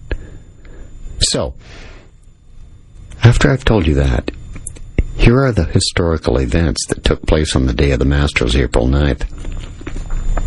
In 715, Constantine actually ended his reign as Catholic Pope. In 1241, the Battle of Liegnitz, Mongol armies defeat the Poles and the Germans, awash in a bloodbath. In 1388, the Battle of Nafels, Garius, Swiss, defeat Habsburg. That's the Austrian army. And in 1483, Edward V, 12 years old at the time, succeeds his father Edward IV as King of England, but he's never crowned and disappears, presumed murdered, after incarceration in the Tower of London with his younger brother Richard. The Princes of the Tower is what they were known as. Happened on Masters Day, April 9th. 1731, British mariner Robert Jenkins' ear was cut off by Spanish Guardacosta in the Caribbean, later a catalyst for the war between Britain and Spain. In 1864, on the day of the Masters, the Battle of Pleasant Hill, L.A., were 2,870 casualties were suffered. That was the part of the Red River campaign during the American Civil War, when Union forces were aiming to occupy the state capital, Shreveport, Louisiana. In 1917, the Battle of Arras began, as the British offensive on the Western Front during World War I got underway. From April 9th, the day of the Masters, went all the way to middle of May in 1917. British troops attacked German defenses near the French city of Arras on the Western Front. And the British achieved the longest advance since trench warfare had begun, surpassing the old record set by the French Sixth Army in July of 1916. The British advances slowed in the next few days, and the German defense recovered. A lot of casualties, a lot of blood spilled. The battle became a costly stalemate. Nobody won for both sides. And by the end of the battle, the British Third and First Armies suffered about 160,000 casualties, and the German Sixth Army, 125,000 people died. In 1940, on the day of the Masters, anniversary tomorrow, Germany invades Norway and Denmark during World War II. Denmark surrendered, by the way. In 1942, the Battle of Beltane got underway. U.S. Filipino forces overwhelmed by Japanese soldiers at Beltane. Bloodbath ensues. In 1947, Day of the Masters, April 9th, the day of the Atomic Energy Commission was put into action. There's also the 1948 massacre at Deir Yassin. This is where children get involved. In the Arab village of Deir Yassin, guards guarding that town felt surprised by the Jews entering their village at night and opening fire on the force. The village fell after fierce house-to-house fighting. During and after the battle for the village, at least 107 Palestinians killed, including women and children. Some were shot even, and while others died with hand grenades that were thrown into their homes.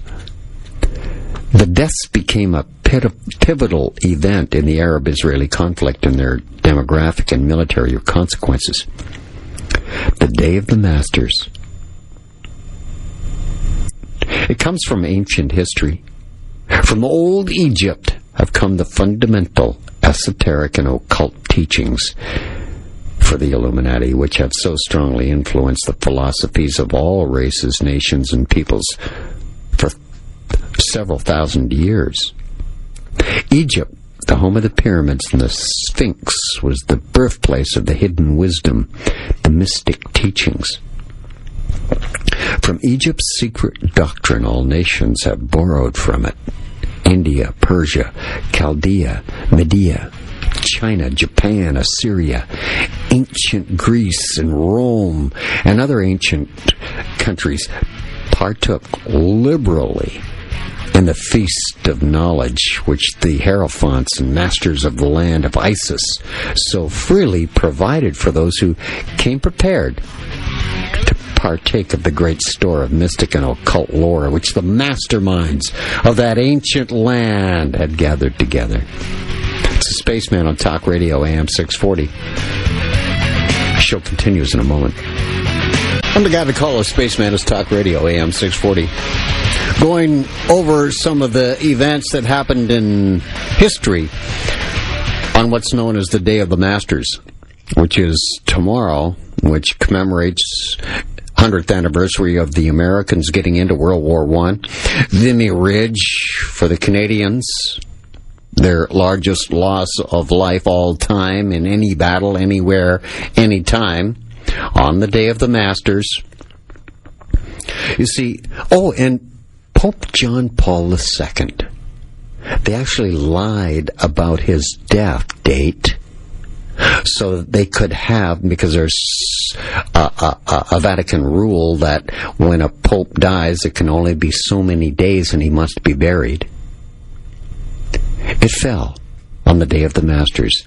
That was the day of the funeral, April 9th, where the Vatican Cathedral, where the funeral was held, had the most dignitaries gathered in one place that this world has ever seen. Hundreds, literally hundreds of country leaders and prominent people in that crowd that day for the Day of the Masters. Indeed, the masters of the world were gathered together at that one funeral. Pope John Paul II, buried on April 9th, the Day of the Masters. See, in ancient Egypt, where all of this esoteric, occult teaching springs from, dwelt the great adepts and masters who have never been surpassed and who seldom have been equaled during the centuries that have taken their processional flight since the days of the great Hermes. In Egypt was located the great lodge of lodges of the mystics. At the doors of her temples entered the neophytes, who afterwards, as hierophants, adepts, and masters, traveled to the four corners of the earth, carrying with them the precious knowledge which they were ready, even anxious, and willing to pass on to those who were ready to receive. All students of the occult recognize the debt that they owe to these venerable masters of the ancient land. But among these great masters of ancient Egypt, there once dwelt one of whom masters hailed as the master of the masters. Like Arnold Palmer, Jack Nicklaus,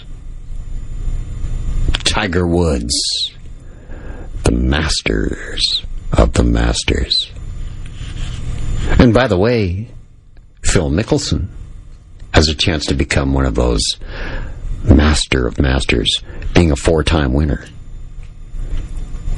This man, if man indeed he was, dwelt in Egypt in the earliest days. He was known as Hermes Trismegistus. He was the father of the occult wisdom, the founder of astrology, the discoverer of alchemy. The details of his life story lost to history. Owing to the lapse of the years through several of the ancient countries disputed with each other in their claims in the honor of having furnished his birthplace, and this thousands of years ago, I believe someone has this information. They just say it's lost to history. Very, very precious indeed. The date of his sojourn, Hermes Trismegistus, of his sojourn to Egypt, in that his last incarnation on this planet is not now known, but it has been fixed at the early days of the oldest dynasties of Egypt, long before the days of Moses. The best authorities see him as a contemporary of Abraham in those times, and some of the Jewish traditions even go so far as to claim that Abraham acquired a portion of his mystic knowledge from Hermes himself. As the years rolled by after his death from this plane of life, tradition recording that he lived 300 years, by the way, in the flesh, the Egyptians deified Hermes Trismegistus and made him one of their gods under the name Thoth. Years and years after, people of ancient Greece also made him one of their many gods, calling him Hermes, the god of wisdom. Hermetically sealed envelopes appear at the Oscars. That little gold statue called an Oscar is actually Osiris, the sun god. That's why it's gold. The Egyptians revered his memory for many centuries, yes, tens of centuries, calling him the scribe of the gods and bestowing on him distinctively the ancient title Trismegistus. You know what it means? Thrice great. The great, greatest. In all the ancient lands, the name of Hermes Trismegistus was revered, the name being synonymous with the fount of wisdom.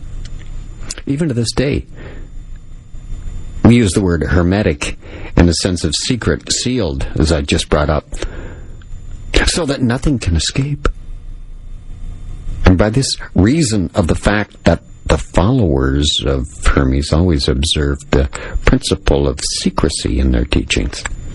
They didn't believe in casting pearls before swine, as the King James Version of the Bible states, but rather held to the teaching milk for babies, meat for strong men, both of which maxims are familiar to people who peruse the Christian scriptures, but both of which had been used by the Egyptians before this, before going into the Christian scriptures, centuries before the Christian era. Now, precisely 13 days after the ritual begins is the very day of worship of God of Baal. That day, April 19th. That's the very day the Temple of Baal, if you'll recall, was to be erected in both of the great global cities of the earth last year, New York City and London, in 2015, as a display. You may recall me a while back on Talk Radio AM 640 on this show, AVFS. I hope you didn't miss that show. April 19th, the first day of a 13-day period, and it's also exactly 13 days after Master's Day. This spate of time is known to be the blood sacrifice time, and culminates in the high occult holy day of Beltane, May 1st, when it all concludes. And children are a huge part of the sacrifice.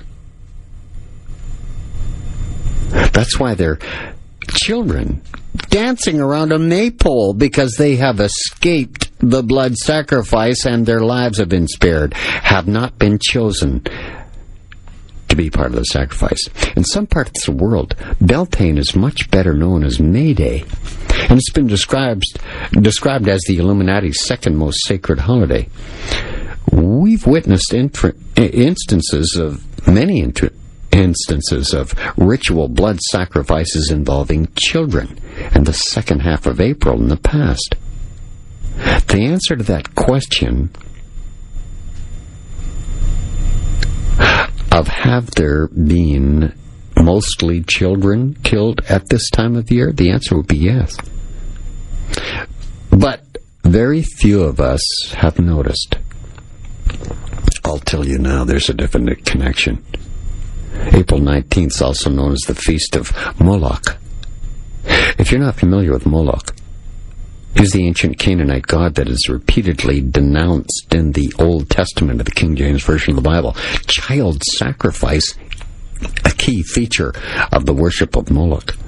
And a giant statue of this pagan deity is set up at the Bohemian Grove in Northern California every year. It's a club which many of the high rollers, the high-ranking politicians and corporate executives meet every year to let off a little steam.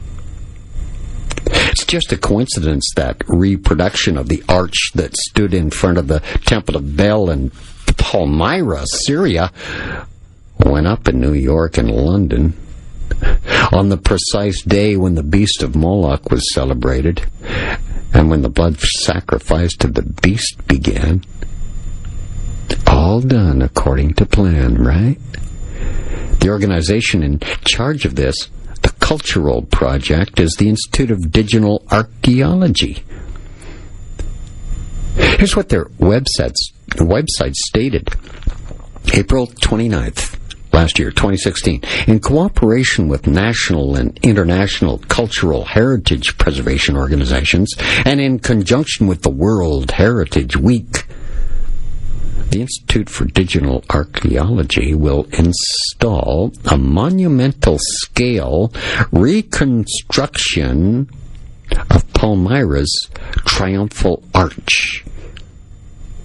And it'll go in place Trafalgar Square. It went in place Trafalgar Square in 2015. Through this project and others like it through 2016, then they hit New York with one. In cities both inside and outside the Middle East, the Institute for Digital Archaeology seeks to provide an optimistic and constructive response to the ongoing threats of history and heritage that have captured headlines over the past year. Our aim, to highlight the potential for the triumph of human ingenuity over violence by offering innovative, technology-driven options for the stewardship of objects and architecture from our shared past. A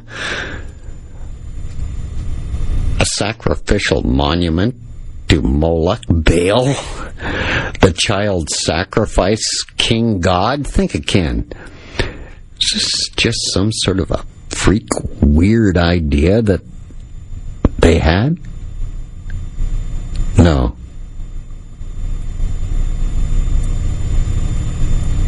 It was according to plan. April 19th through May 1st coming up. Blood sacrifice to the beast, the most critical 13-day period with fire sacrifice required on April 19th. April 19th is the first day of the satanic ritual day relating to fire. The fire god is known by a few names. Baal, Moloch, Nimrod. It's the sun god. It's also known as the Roman god Saturn. This is the day human sacrifice, major human sacrifice, is held, demanding fire sacrifice with emphasis on children. This day is one of the most important sacrifice days on the occult calendar and has, as such, some very important historic events occurring on this day. You recall the Waco massacre, FBI assault leading to the burning down of the compound of a sect named Branch Davidians, killing 76 men, women, and children on April 19th. More next. It's Talk Radio AM 640. I'm Space. This is AVFS. I'm the guy they call a Spaceman on Talk Radio AM 640. Emails to spaceman at 640toronto.com or space at 640toronto.com. DW writes, hey, Space, should we hit the bunkers now, or will it be a slow build-up? Who knows?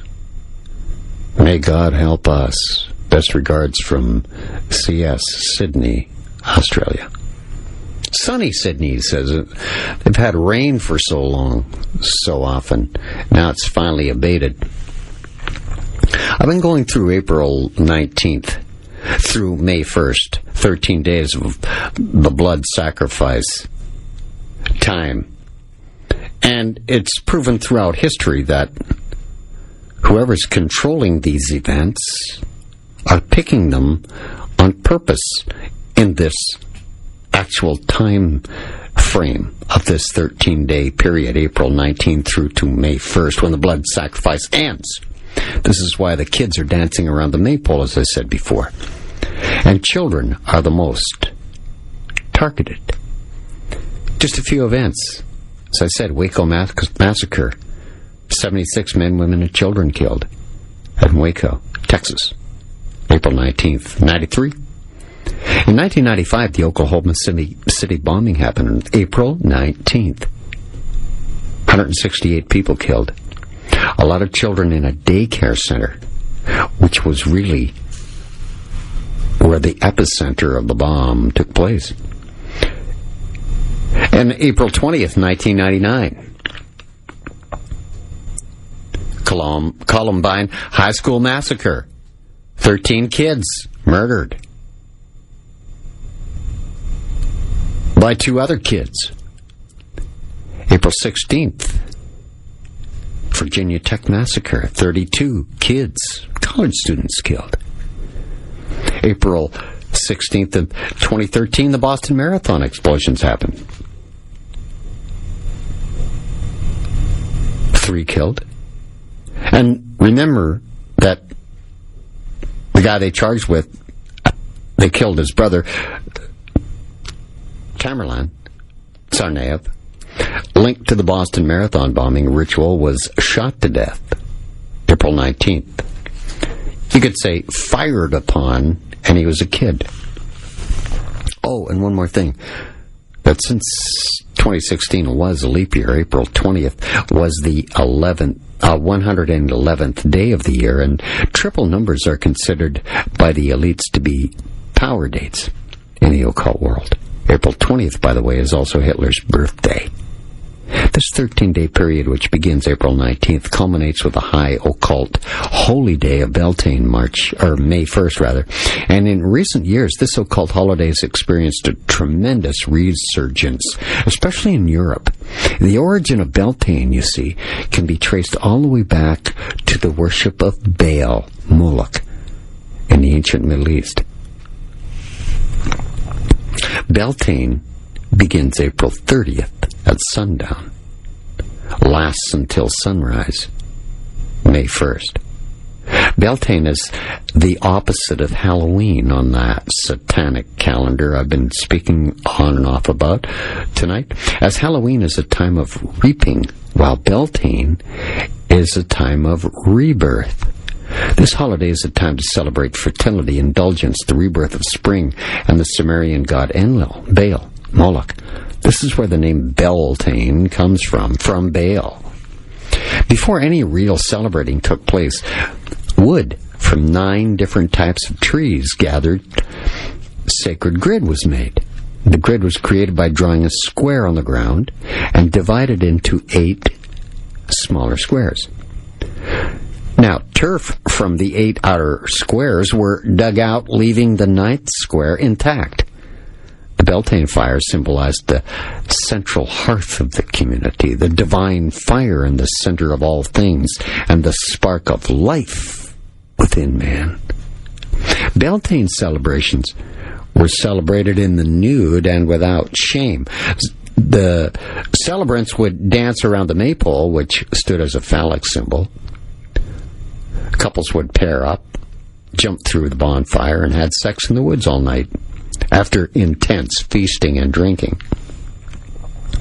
Were you aware that this very ancient worship of Baal can be traced all the way back to one of the first kings of Babylon that's known as the Sumerian, in Sumerian sources as Enmerkar? Named as Nimrod in the King James Version of the Bible, he was the one to establish the very first New World Order. He ruled the world, as it was known in those ancient times.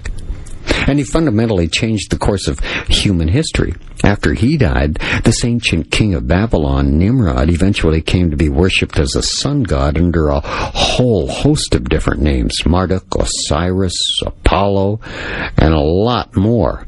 All of the Illuminati's secret society groups and pagan cults believe that someday this ancient deity is to be resurrected and will once again take his place as the ruler of the world.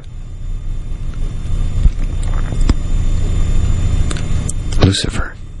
And many Christian scholars are entirely convinced there is some sort of connection between the ancient figure of Nimrod and the coming Antichrist. So, if you've been skeptical of this Feast of the Beast I've been bringing up tonight, it's just mere coincidence. You really think so? Do you really now think that they were erecting arches in this ancient deity in New York and London in 2015 and 2016 on a date that is exceedingly significant for those that worship this ancient deity? Could it be possible that there is more to these gateways that are being constructed and trucked around the world to great cities like London and New York City were last year and the year before? Could it be possible that we're laying out giant welcome signs for the Antichrist? Is it not possible that putting those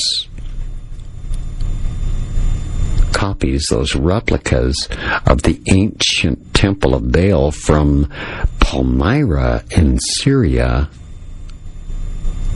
into Western cities opens the portal for communication with powerful demonic activity?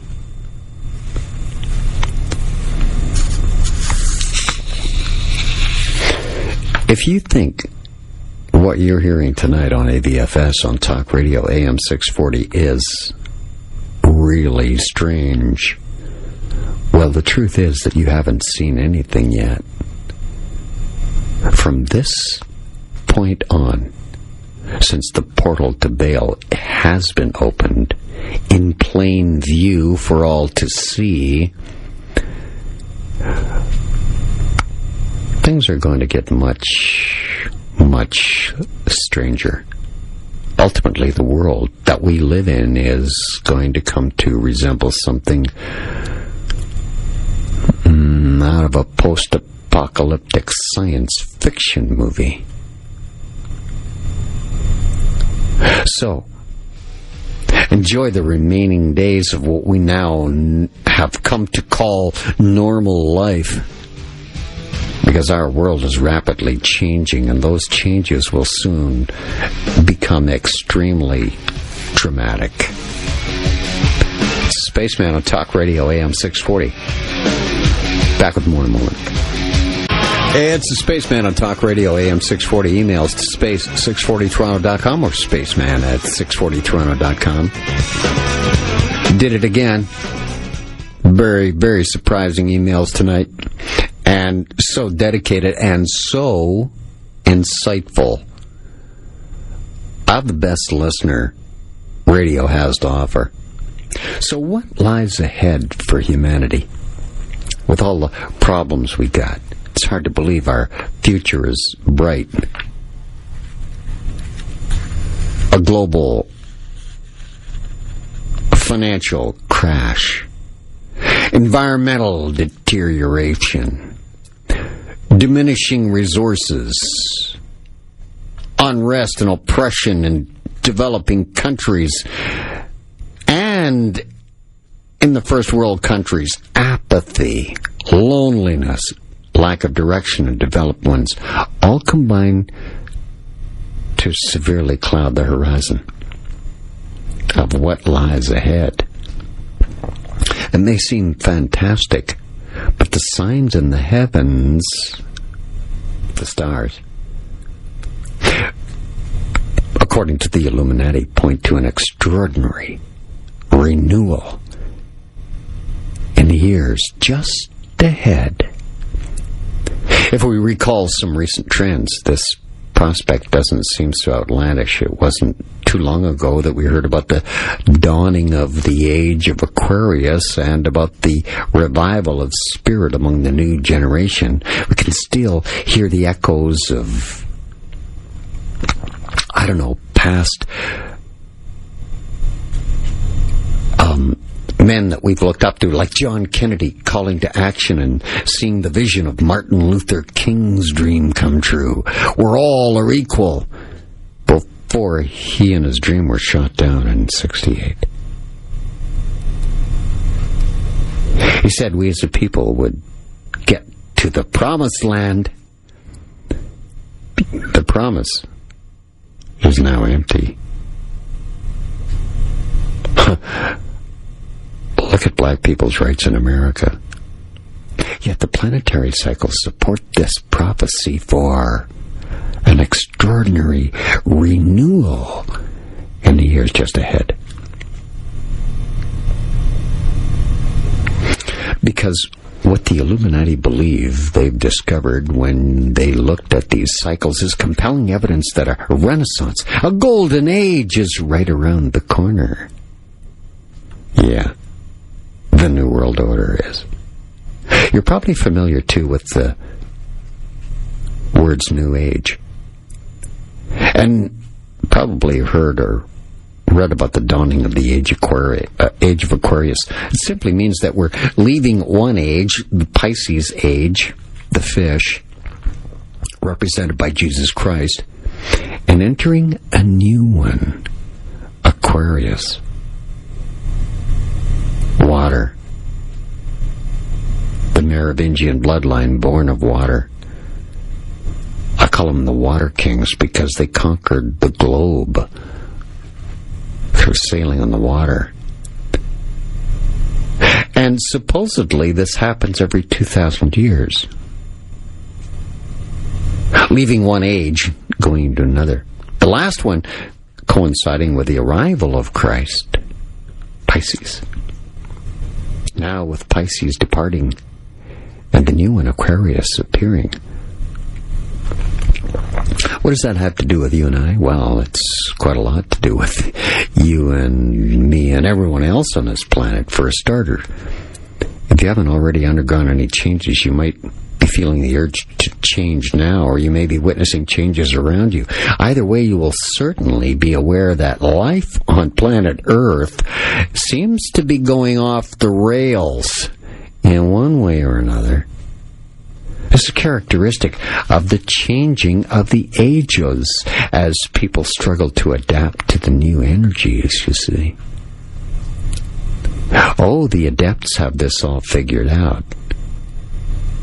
Our overlords, our gods of this world, the Illuminati. You will also have noticed certain major developments like science, computers, technology exploding, all of which are now forming the backbone of our new society, that all-seeing society. No privacy. All surveillance. All the time. UFOs alternative medicine, astrology, vegetarianism, and other things like that, previously considered weird or cranks, are growing rapidly in popularity and are being pushed if it's not popular. Pushed to be cool, and are all subjects associated with the sign of Aquarius. These subjects will become more and more common as we go on. And astrology and other mystical methods of self-help and understanding will help people to become more in tune with their spiritual selves in preparation for the new age. Man is God. People are already beginning to look within for the answers they seek instead of outwards to money, possessions, other people. More enlightened members of society will welcome the new dawn with its emphasis on humanity, kindness, truth, spirituality, enlightenment, inclusiveness for all. You probably heard the song, too, Age of Aquarius. The one about the time when Jupiter aligns with Mars. Well, there's really more to it than that, as Jupiter and Mars align relatively often. What's really remarkable about this epoch is the powerful change that will sweep through this world. The shift in mood, action, intention that is already being made popular. Transgender, climate change. The estimated start date is thought to be sometime around the millennium, but since that's passed, its exact start date is contested amongst astronomers, theologians, others. But what can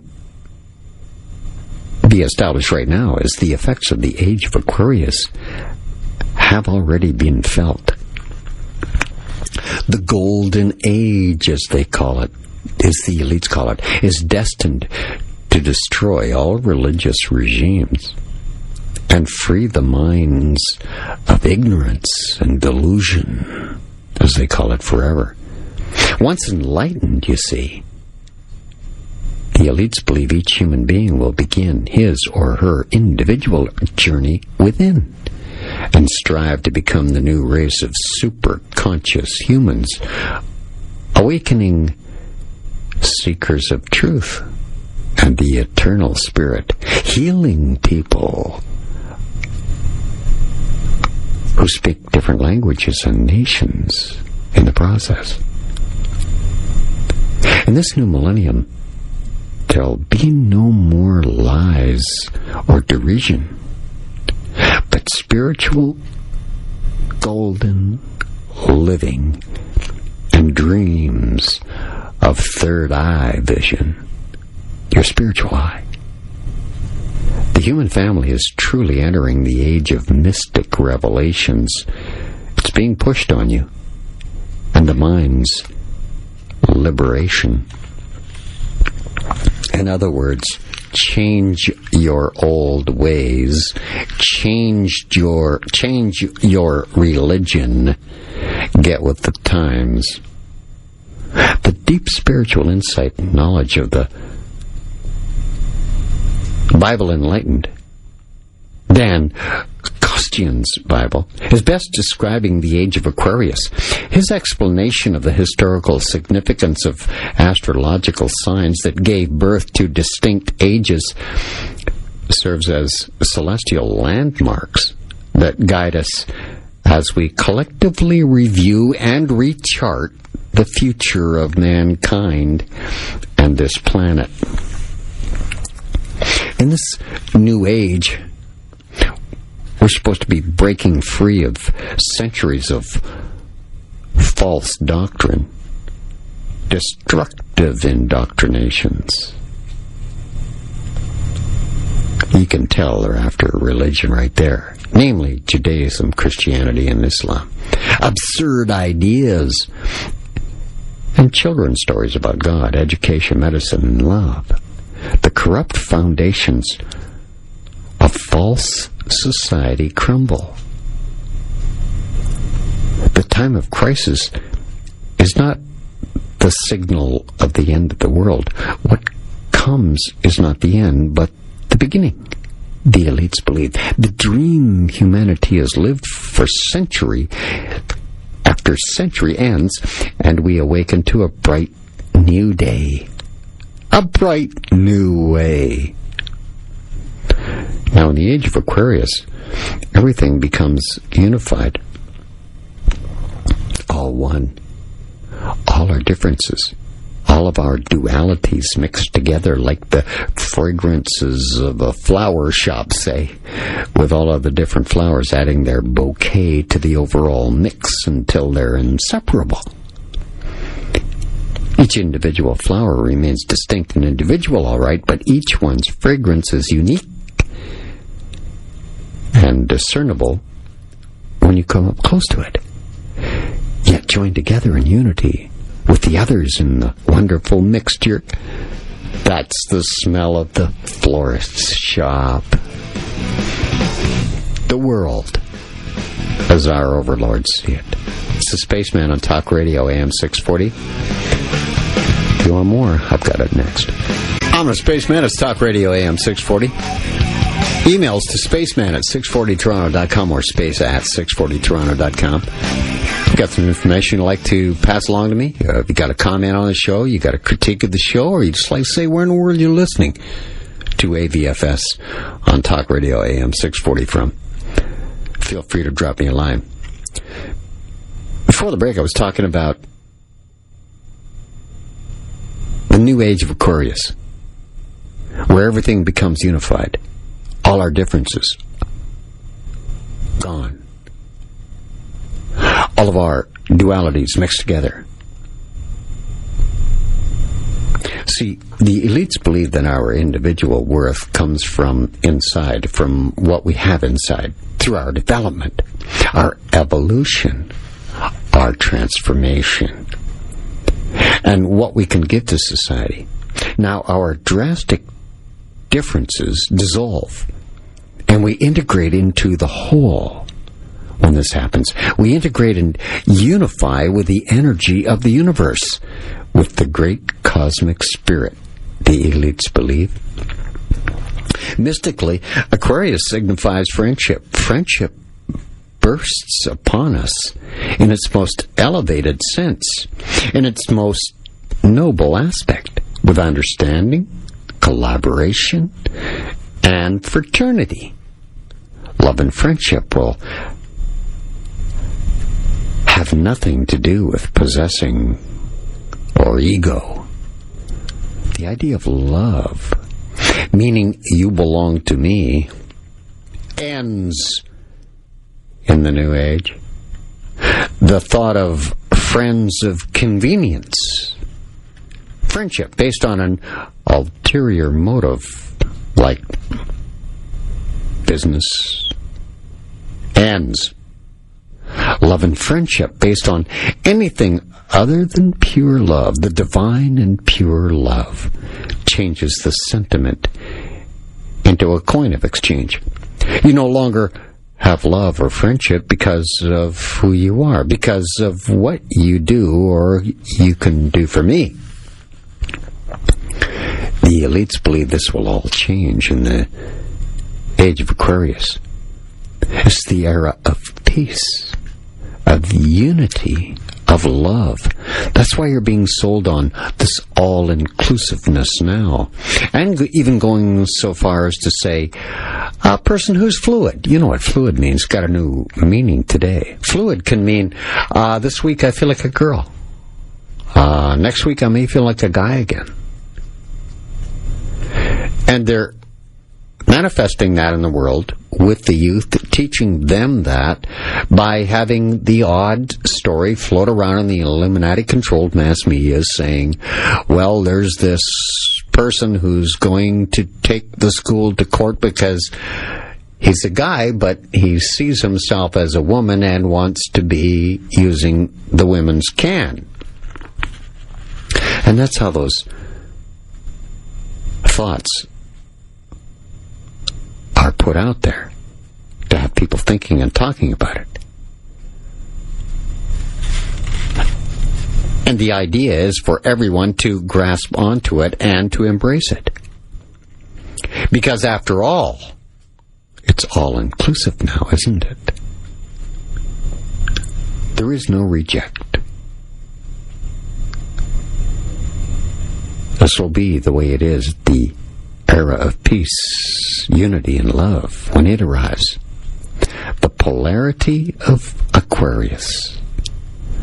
Leo floods us with its complementary characteristics.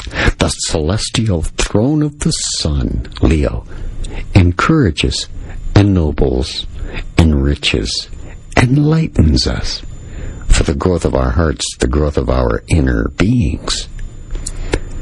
The elites believe, together with Aquarius, Leo promotes the integration of our individuality with our unity with all humanity.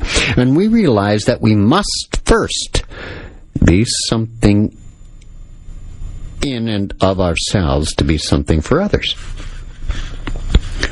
Under their combined influence, friendship with an agenda disappears into true fraternity, into pure unity.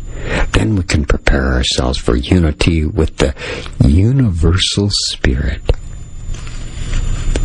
All sounds so cool, doesn't it? In the age of Aquarius, we break from the past to invent the future. We desire in our society and in our person the answers we find will be wholly new ones, totally original ones, but they require a thorough examination of what has been and what we wish to come. All our institutions, as we know them, must adopt and adapt this new reality. The planetary celebration will begin for the birth of mankind in the universe, a blessed cosmic child, eagerly awaited by the evolved beings through the universe without end. An uncontrollable joy will ripple through the thinking layers of Earth. The co-creative systems which are lying psychologically dormant at the moment in humanity will be activated from within.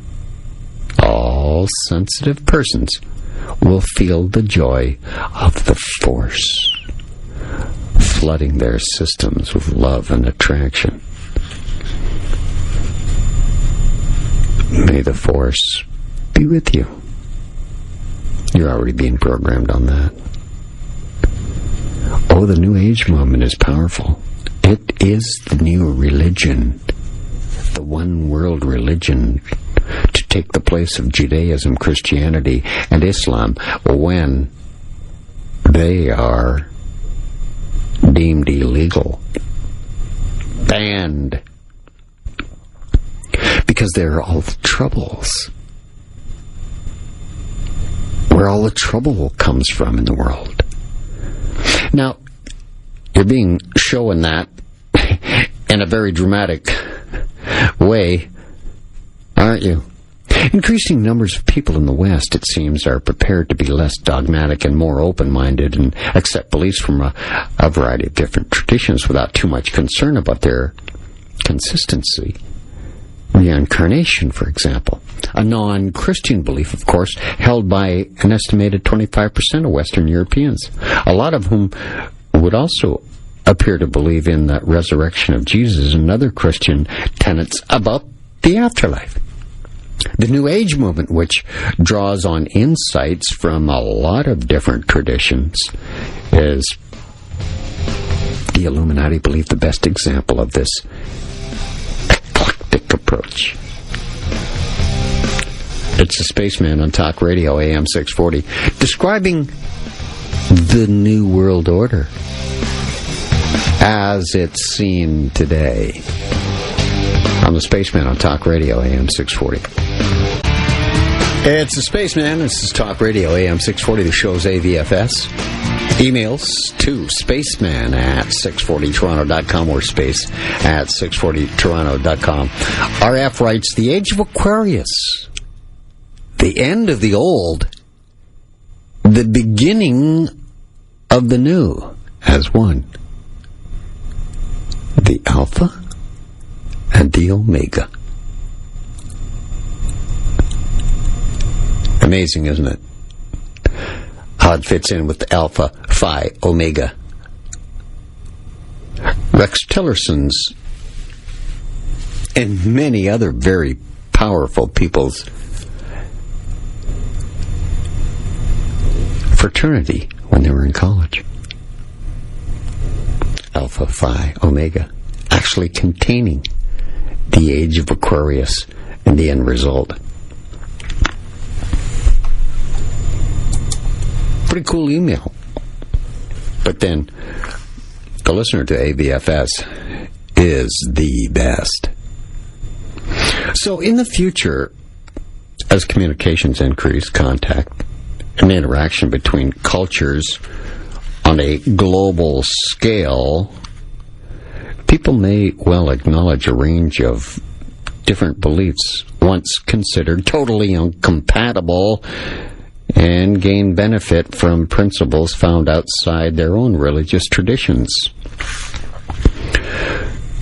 What they're asking is that people that are coming from the Islamic religious world into the West is to assimilate with us, change to what we are. And most don't want to do that. Same with Christians. Christians, for example, may increasingly practice Buddhist and Hindu-style meditation, but not many. The openness to other religions, the perception of the relative nature of religion's truth, and the readiness to experiment suggests that the movement towards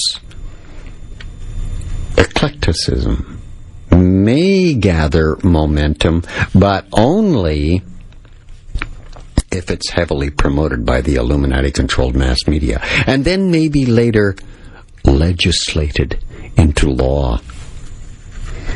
In new religions, influenced by Eastern traditions and the New Age movement, can be taken as a guide to the future. Religion in years to come may even be shaped by concerns about self-identity, personal well-being, and a person's wholeness.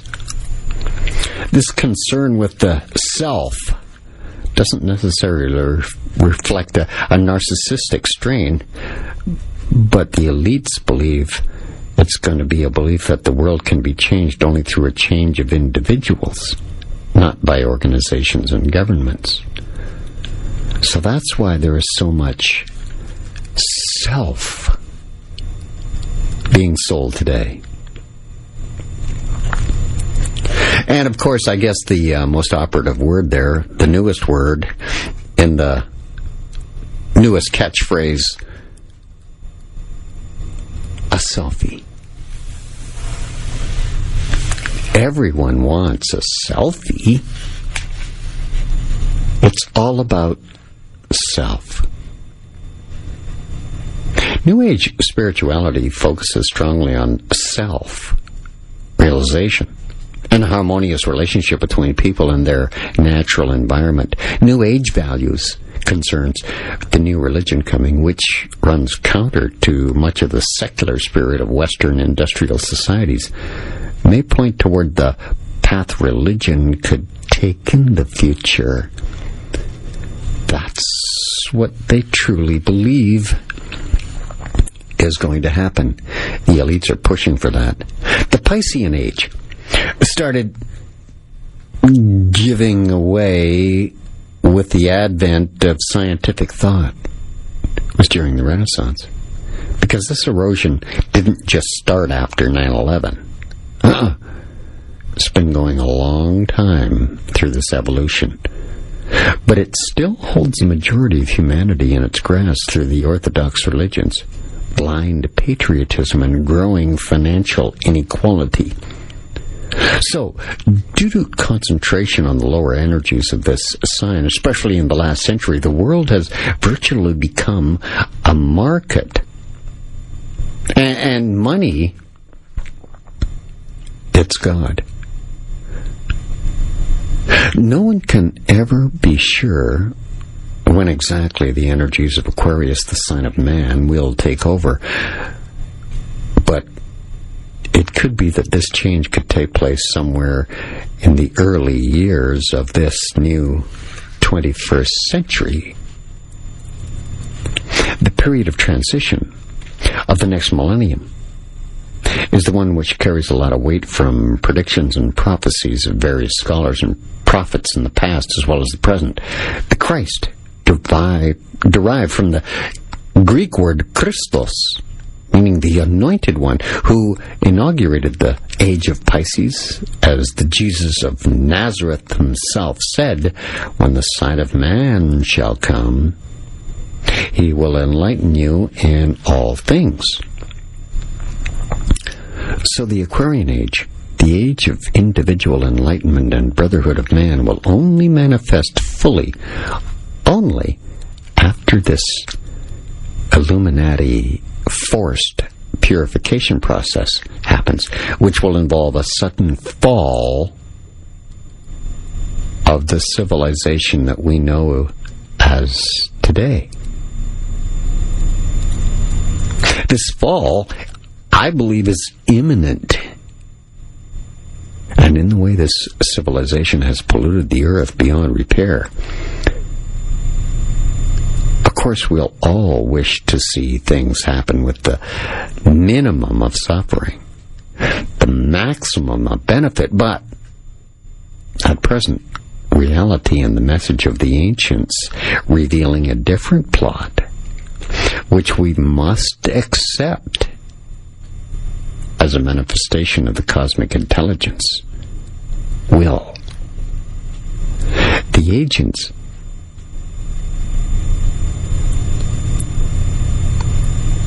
have been warning us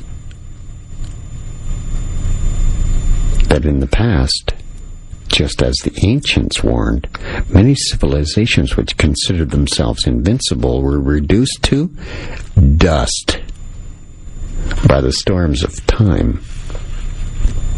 All empires fall.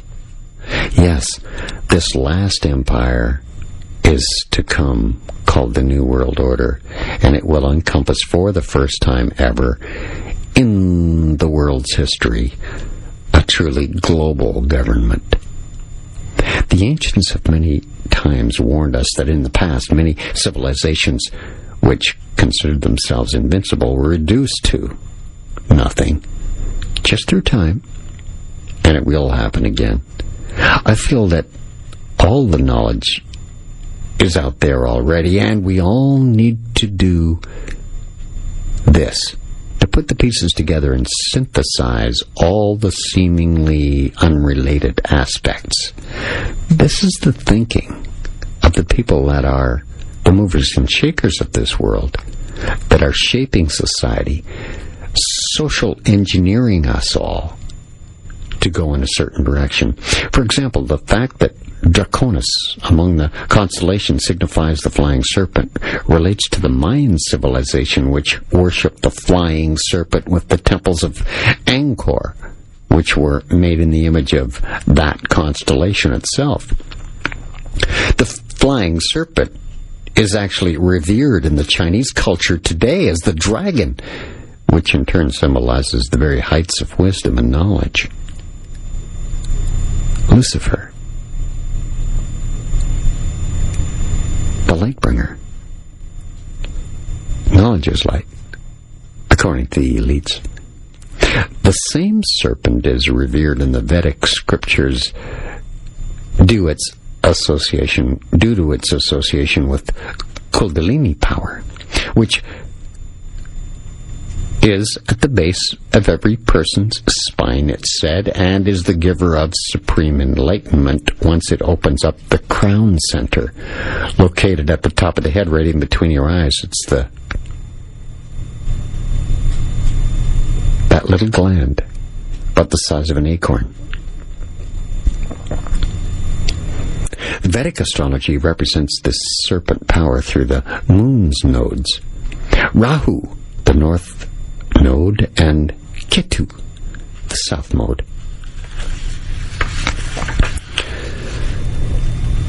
Yeah, there is no doubt that all the cultures and all the civilizations, past and present, are going to merge into one, because they have a common origin. I also think that the science of astrology is going to be the common link between the symbolism of all these cultures. Astrology, sacred geometry, and numerology will figure heavily in the new world order.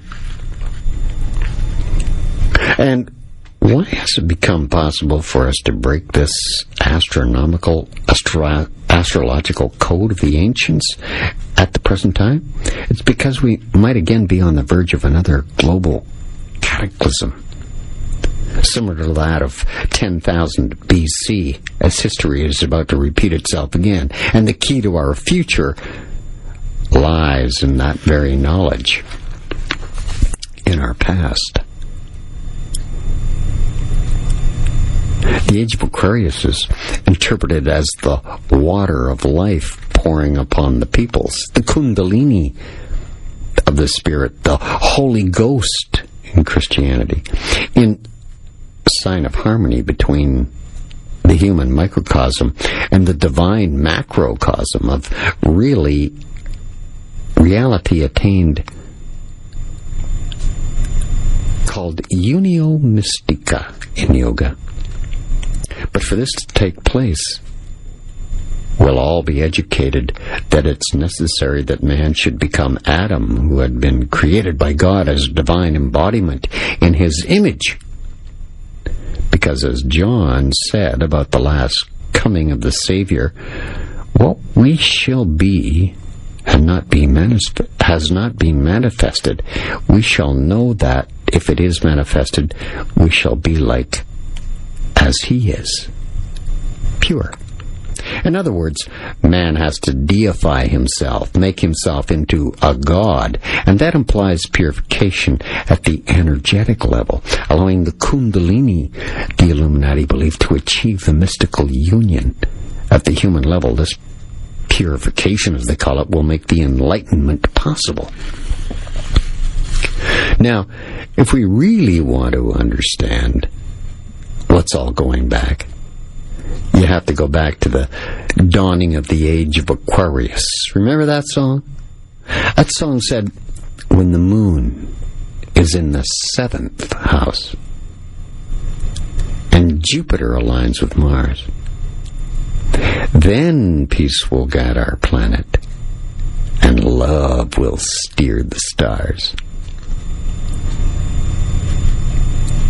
Harmony and understanding, sympathy and trust abounding, no more falsehoods or derisions, golden living dreams of visions, mystic crystal revelation, and the mind's true liberation.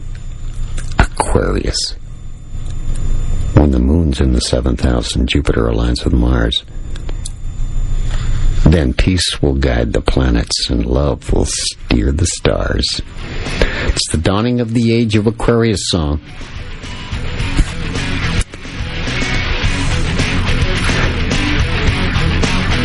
Let the sun shine in ends that tune.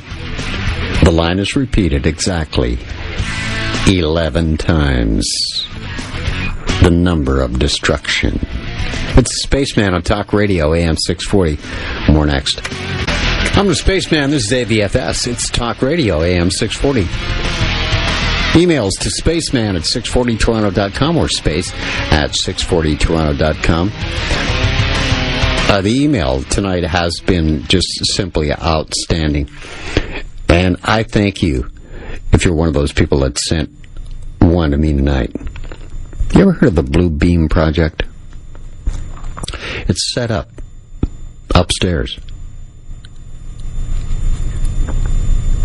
International Space Station, I believe, is going to be the studio that it all emanates from. Or actually, the project has different satellites in different places in the world for projection purposes. I believe what's going to happen in the very near future is there is actually going to be a technology that we don't know about that will be displayed.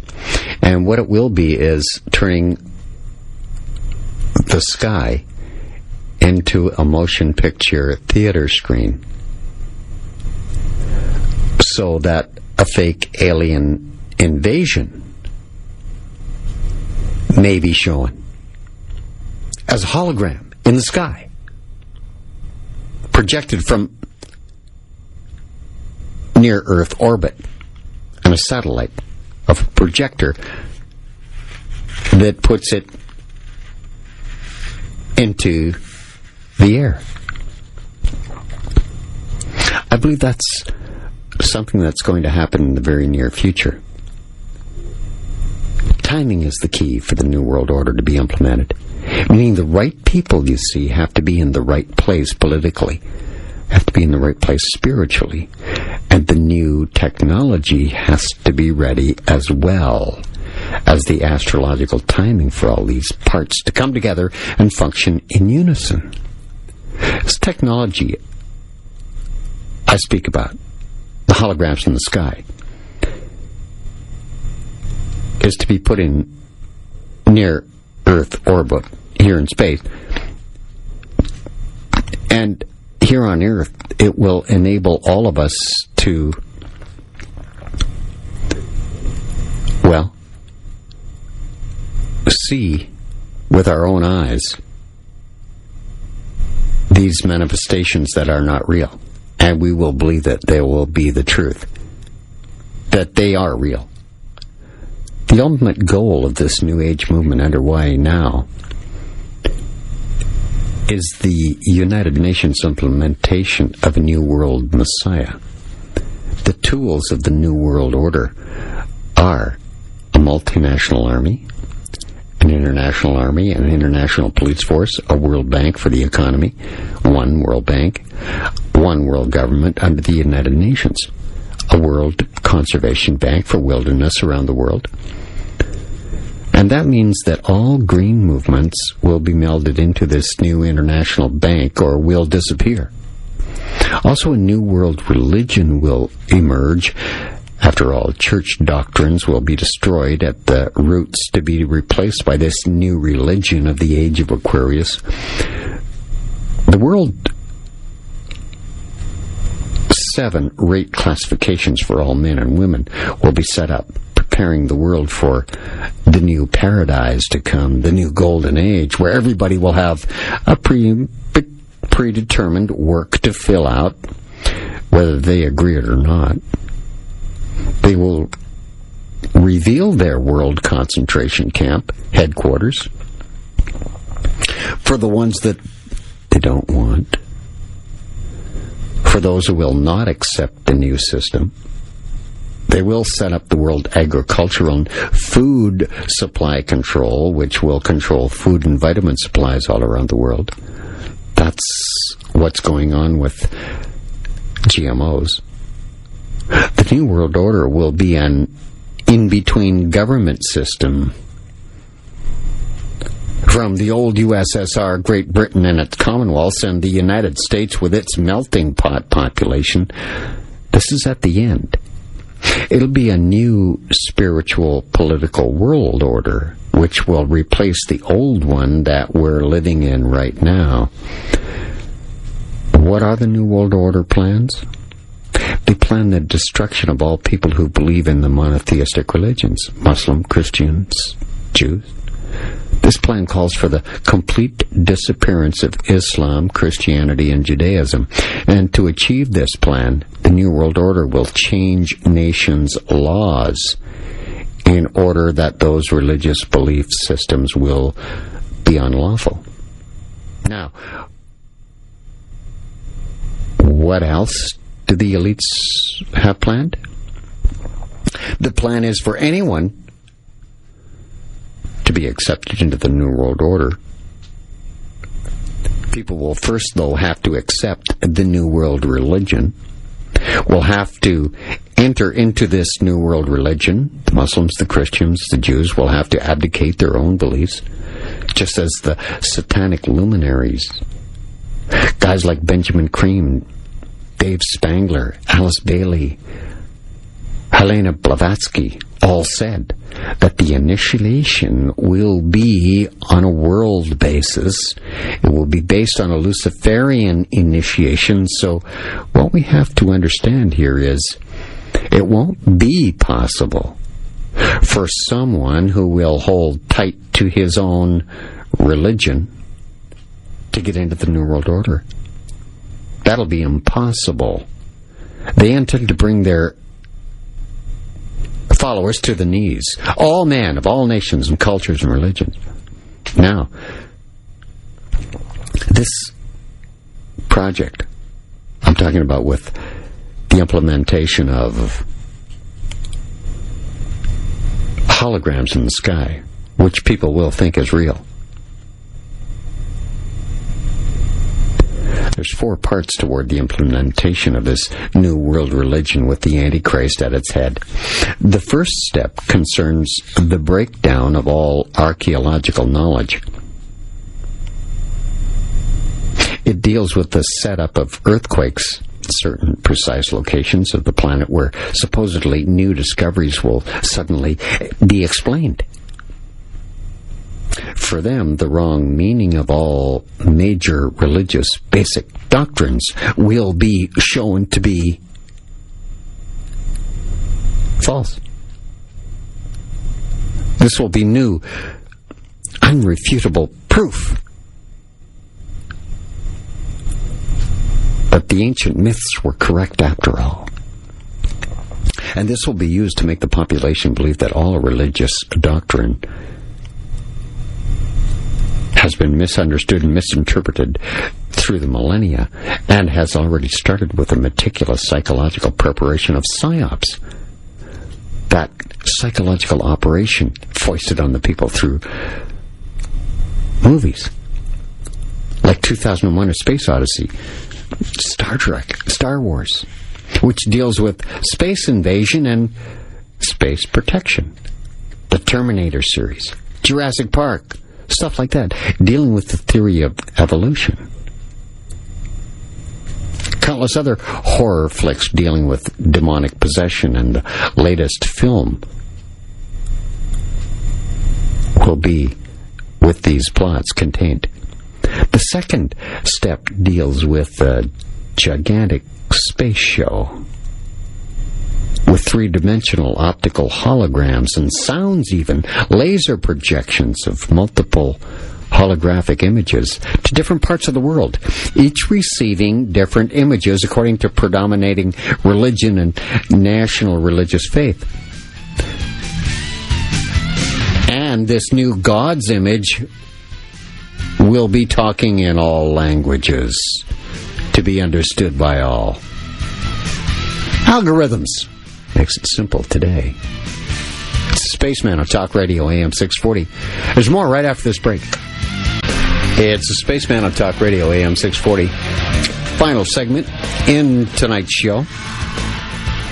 Now, I've been talking about this holographic image projection to different parts of the world from near outer space. Just simply projectors to throw up 3D holographic images over cities. And this new God that is going to be the leader of this New World Order will appear in these holograms, talking in all the world's different languages, depending on where you are, what language. That's just an easy solve for technology these days. The results of this, deliberately staged, call it the second coming of a false Christ, if you like, will be for the implementation of the new universal religion. Enough tricks will be foisted on us to hook uncounted millions, no, billions into the lie. This project of turning the sky into a motion picture theater with holograms will possess the ability to snatch up a whole bunch of people, as in a rapture type of situation, and spellbind them. The calculated risk to this New World religion, New World Order, and the new Messiah will be on a massive scale in the ensuing holy wars that are soon to be fought. This project of holograms in the sky will pretend to be the universal fulfillment of the prophecies of old, as if God himself is causing this event to happen, even as that which took place in 2,000 years ago with Christ.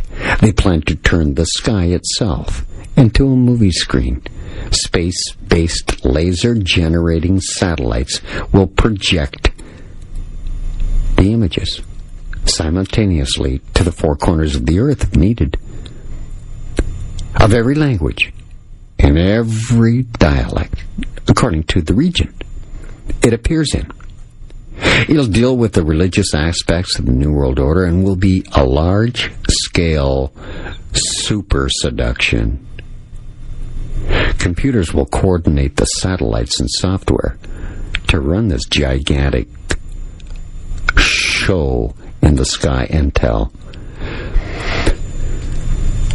Holography, based on a very nearly identical signal, combines to produce an image or a hologram with deep perception, which is, by the way,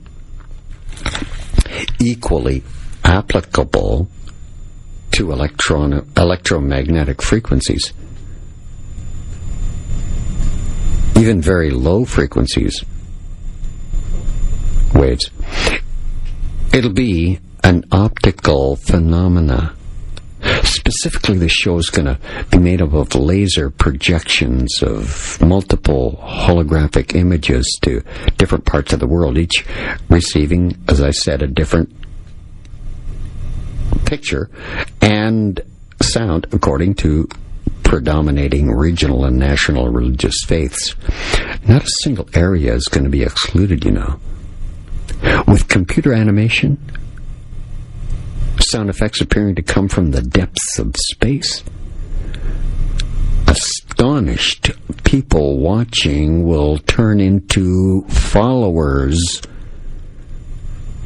and pull them from their different faiths. They will witness their own returned Messiah in spectacularly convincing lifelike realness. Sounds far-fetched, doesn't it?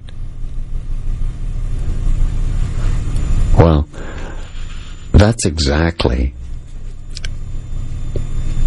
what the tribes living in the deep, dark jungle first thought when they saw their first aircraft, and beings walking out of that aircraft after it landed. Gods have come. That's the way it will be with this project. Then the projection of the Christ.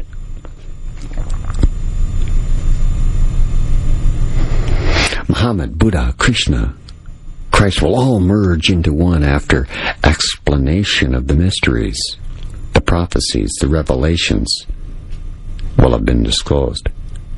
This one God will in fact be the Antichrist, who will explain the various scriptures have been misunderstood, that all the religions are responsible for turning brother against brother, when it's really them, the elites, the Illuminati, using their Hegelian dialectic, pitting nation against nation, color against color, religion against religion. So they'll say that, therefore the world's religion must, the religions of the world must be abolished to make way for the golden age. The new age of the one world religion, representing the one God, the Antichrist. In this instance, they see before them. Naturally, this is going to be immaculately staged. And the goal, to convince you with the same trick they're using now with the so-called Muslim extremists, only on a grand scale. Falsification will result in social religious disorder. Millions of programmed so-called religious fanatics professing to be hearing from the God of Islam or the God of Christianity or the God of Judaism, but controlled through demonic possession and drugs, will appear on a scale never before seen. All these events are to occur at a time of great political anarchy and the world in disarray, general tumult right at the edge of something big, possibly a nuclear showdown. That's what I mean by timing. As I mentioned earlier in the show, the United Nations plans to use the Beethoven song, Joy, as the official anthem for the new world order to come. Now, if we put this space show and parallel it with the Star Wars program they're talking about putting in place, we get this. What also has become the subject of intense research is a combination of electromagnetic radiation and hypnosis. Black magic, science become one. Now these techniques push us toward the third step of this project of massive deception that goes along with a telepathic, electronical, two-way communication where electromagnetic low frequency, very low frequency waves will reach the people of the earth by the inside of their brain, making them each one believe that it's his own voice inside of him talking to each one of those people from within his own soul. These waves have a way of emitting from the satellite and will be fed from the memory bank of computers which store all data about the human being in their languages. These waves will then interlace and interweave with the natural thinking to form what's called artificial talk. Storing this massive amount of data is now possible. How? Nanotechnology. Nano, of course, means a billionth of an inch. That's 1 billionth of an inch. A book written in 1978 called Microwave Auditory Effect and Application. The author's James Limbs explains how audible voice back then could be broadcast directly into the brain. This technology could be used to make the deaf hear. But instead, it's been turned against you and I in the near future, just as nuclear energy has been turned into a weapon of mass destruction instead of electrical power clean energy. The Illuminati are going to follow the Christian Bible to the letter. Here's why. The demons who occupied Egypt during the time of Adam and Eve reestablished themselves on the earth after the flood through the seed of Noah's son Ham, whose name literally means Egypt. If you read Genesis 10:6, you'll see that the sons of Ham were Cush, Mizraim, Phut, and Canaan, who had possession of the Holy Land prior to the Israelites. Directly descended from the Canaanites are the Palestinians, who didn't even exist until after the Six-Day War in 1967, when they were created from Egyptians living in the Gaza Strip and Jordanians living in the West Bank. Negotiations with the descendants of Ham over the status of the Holy Land since is where the conspiracy against God spoken of by Jeremiah the prophet began, according to Psalm 105. And the obelisks around the world claiming the territory, marking off their demonic spots that they have conquered. There's one just outside the house, the White House rather, in the mall. There's one everywhere. In all of the great cities in the world. It's the sign of the new religion. The phallic symbol. Bloodlines. This has been A View from Space on Talk Radio, AM 640. Coast to Coast is next. I'm Spaceman.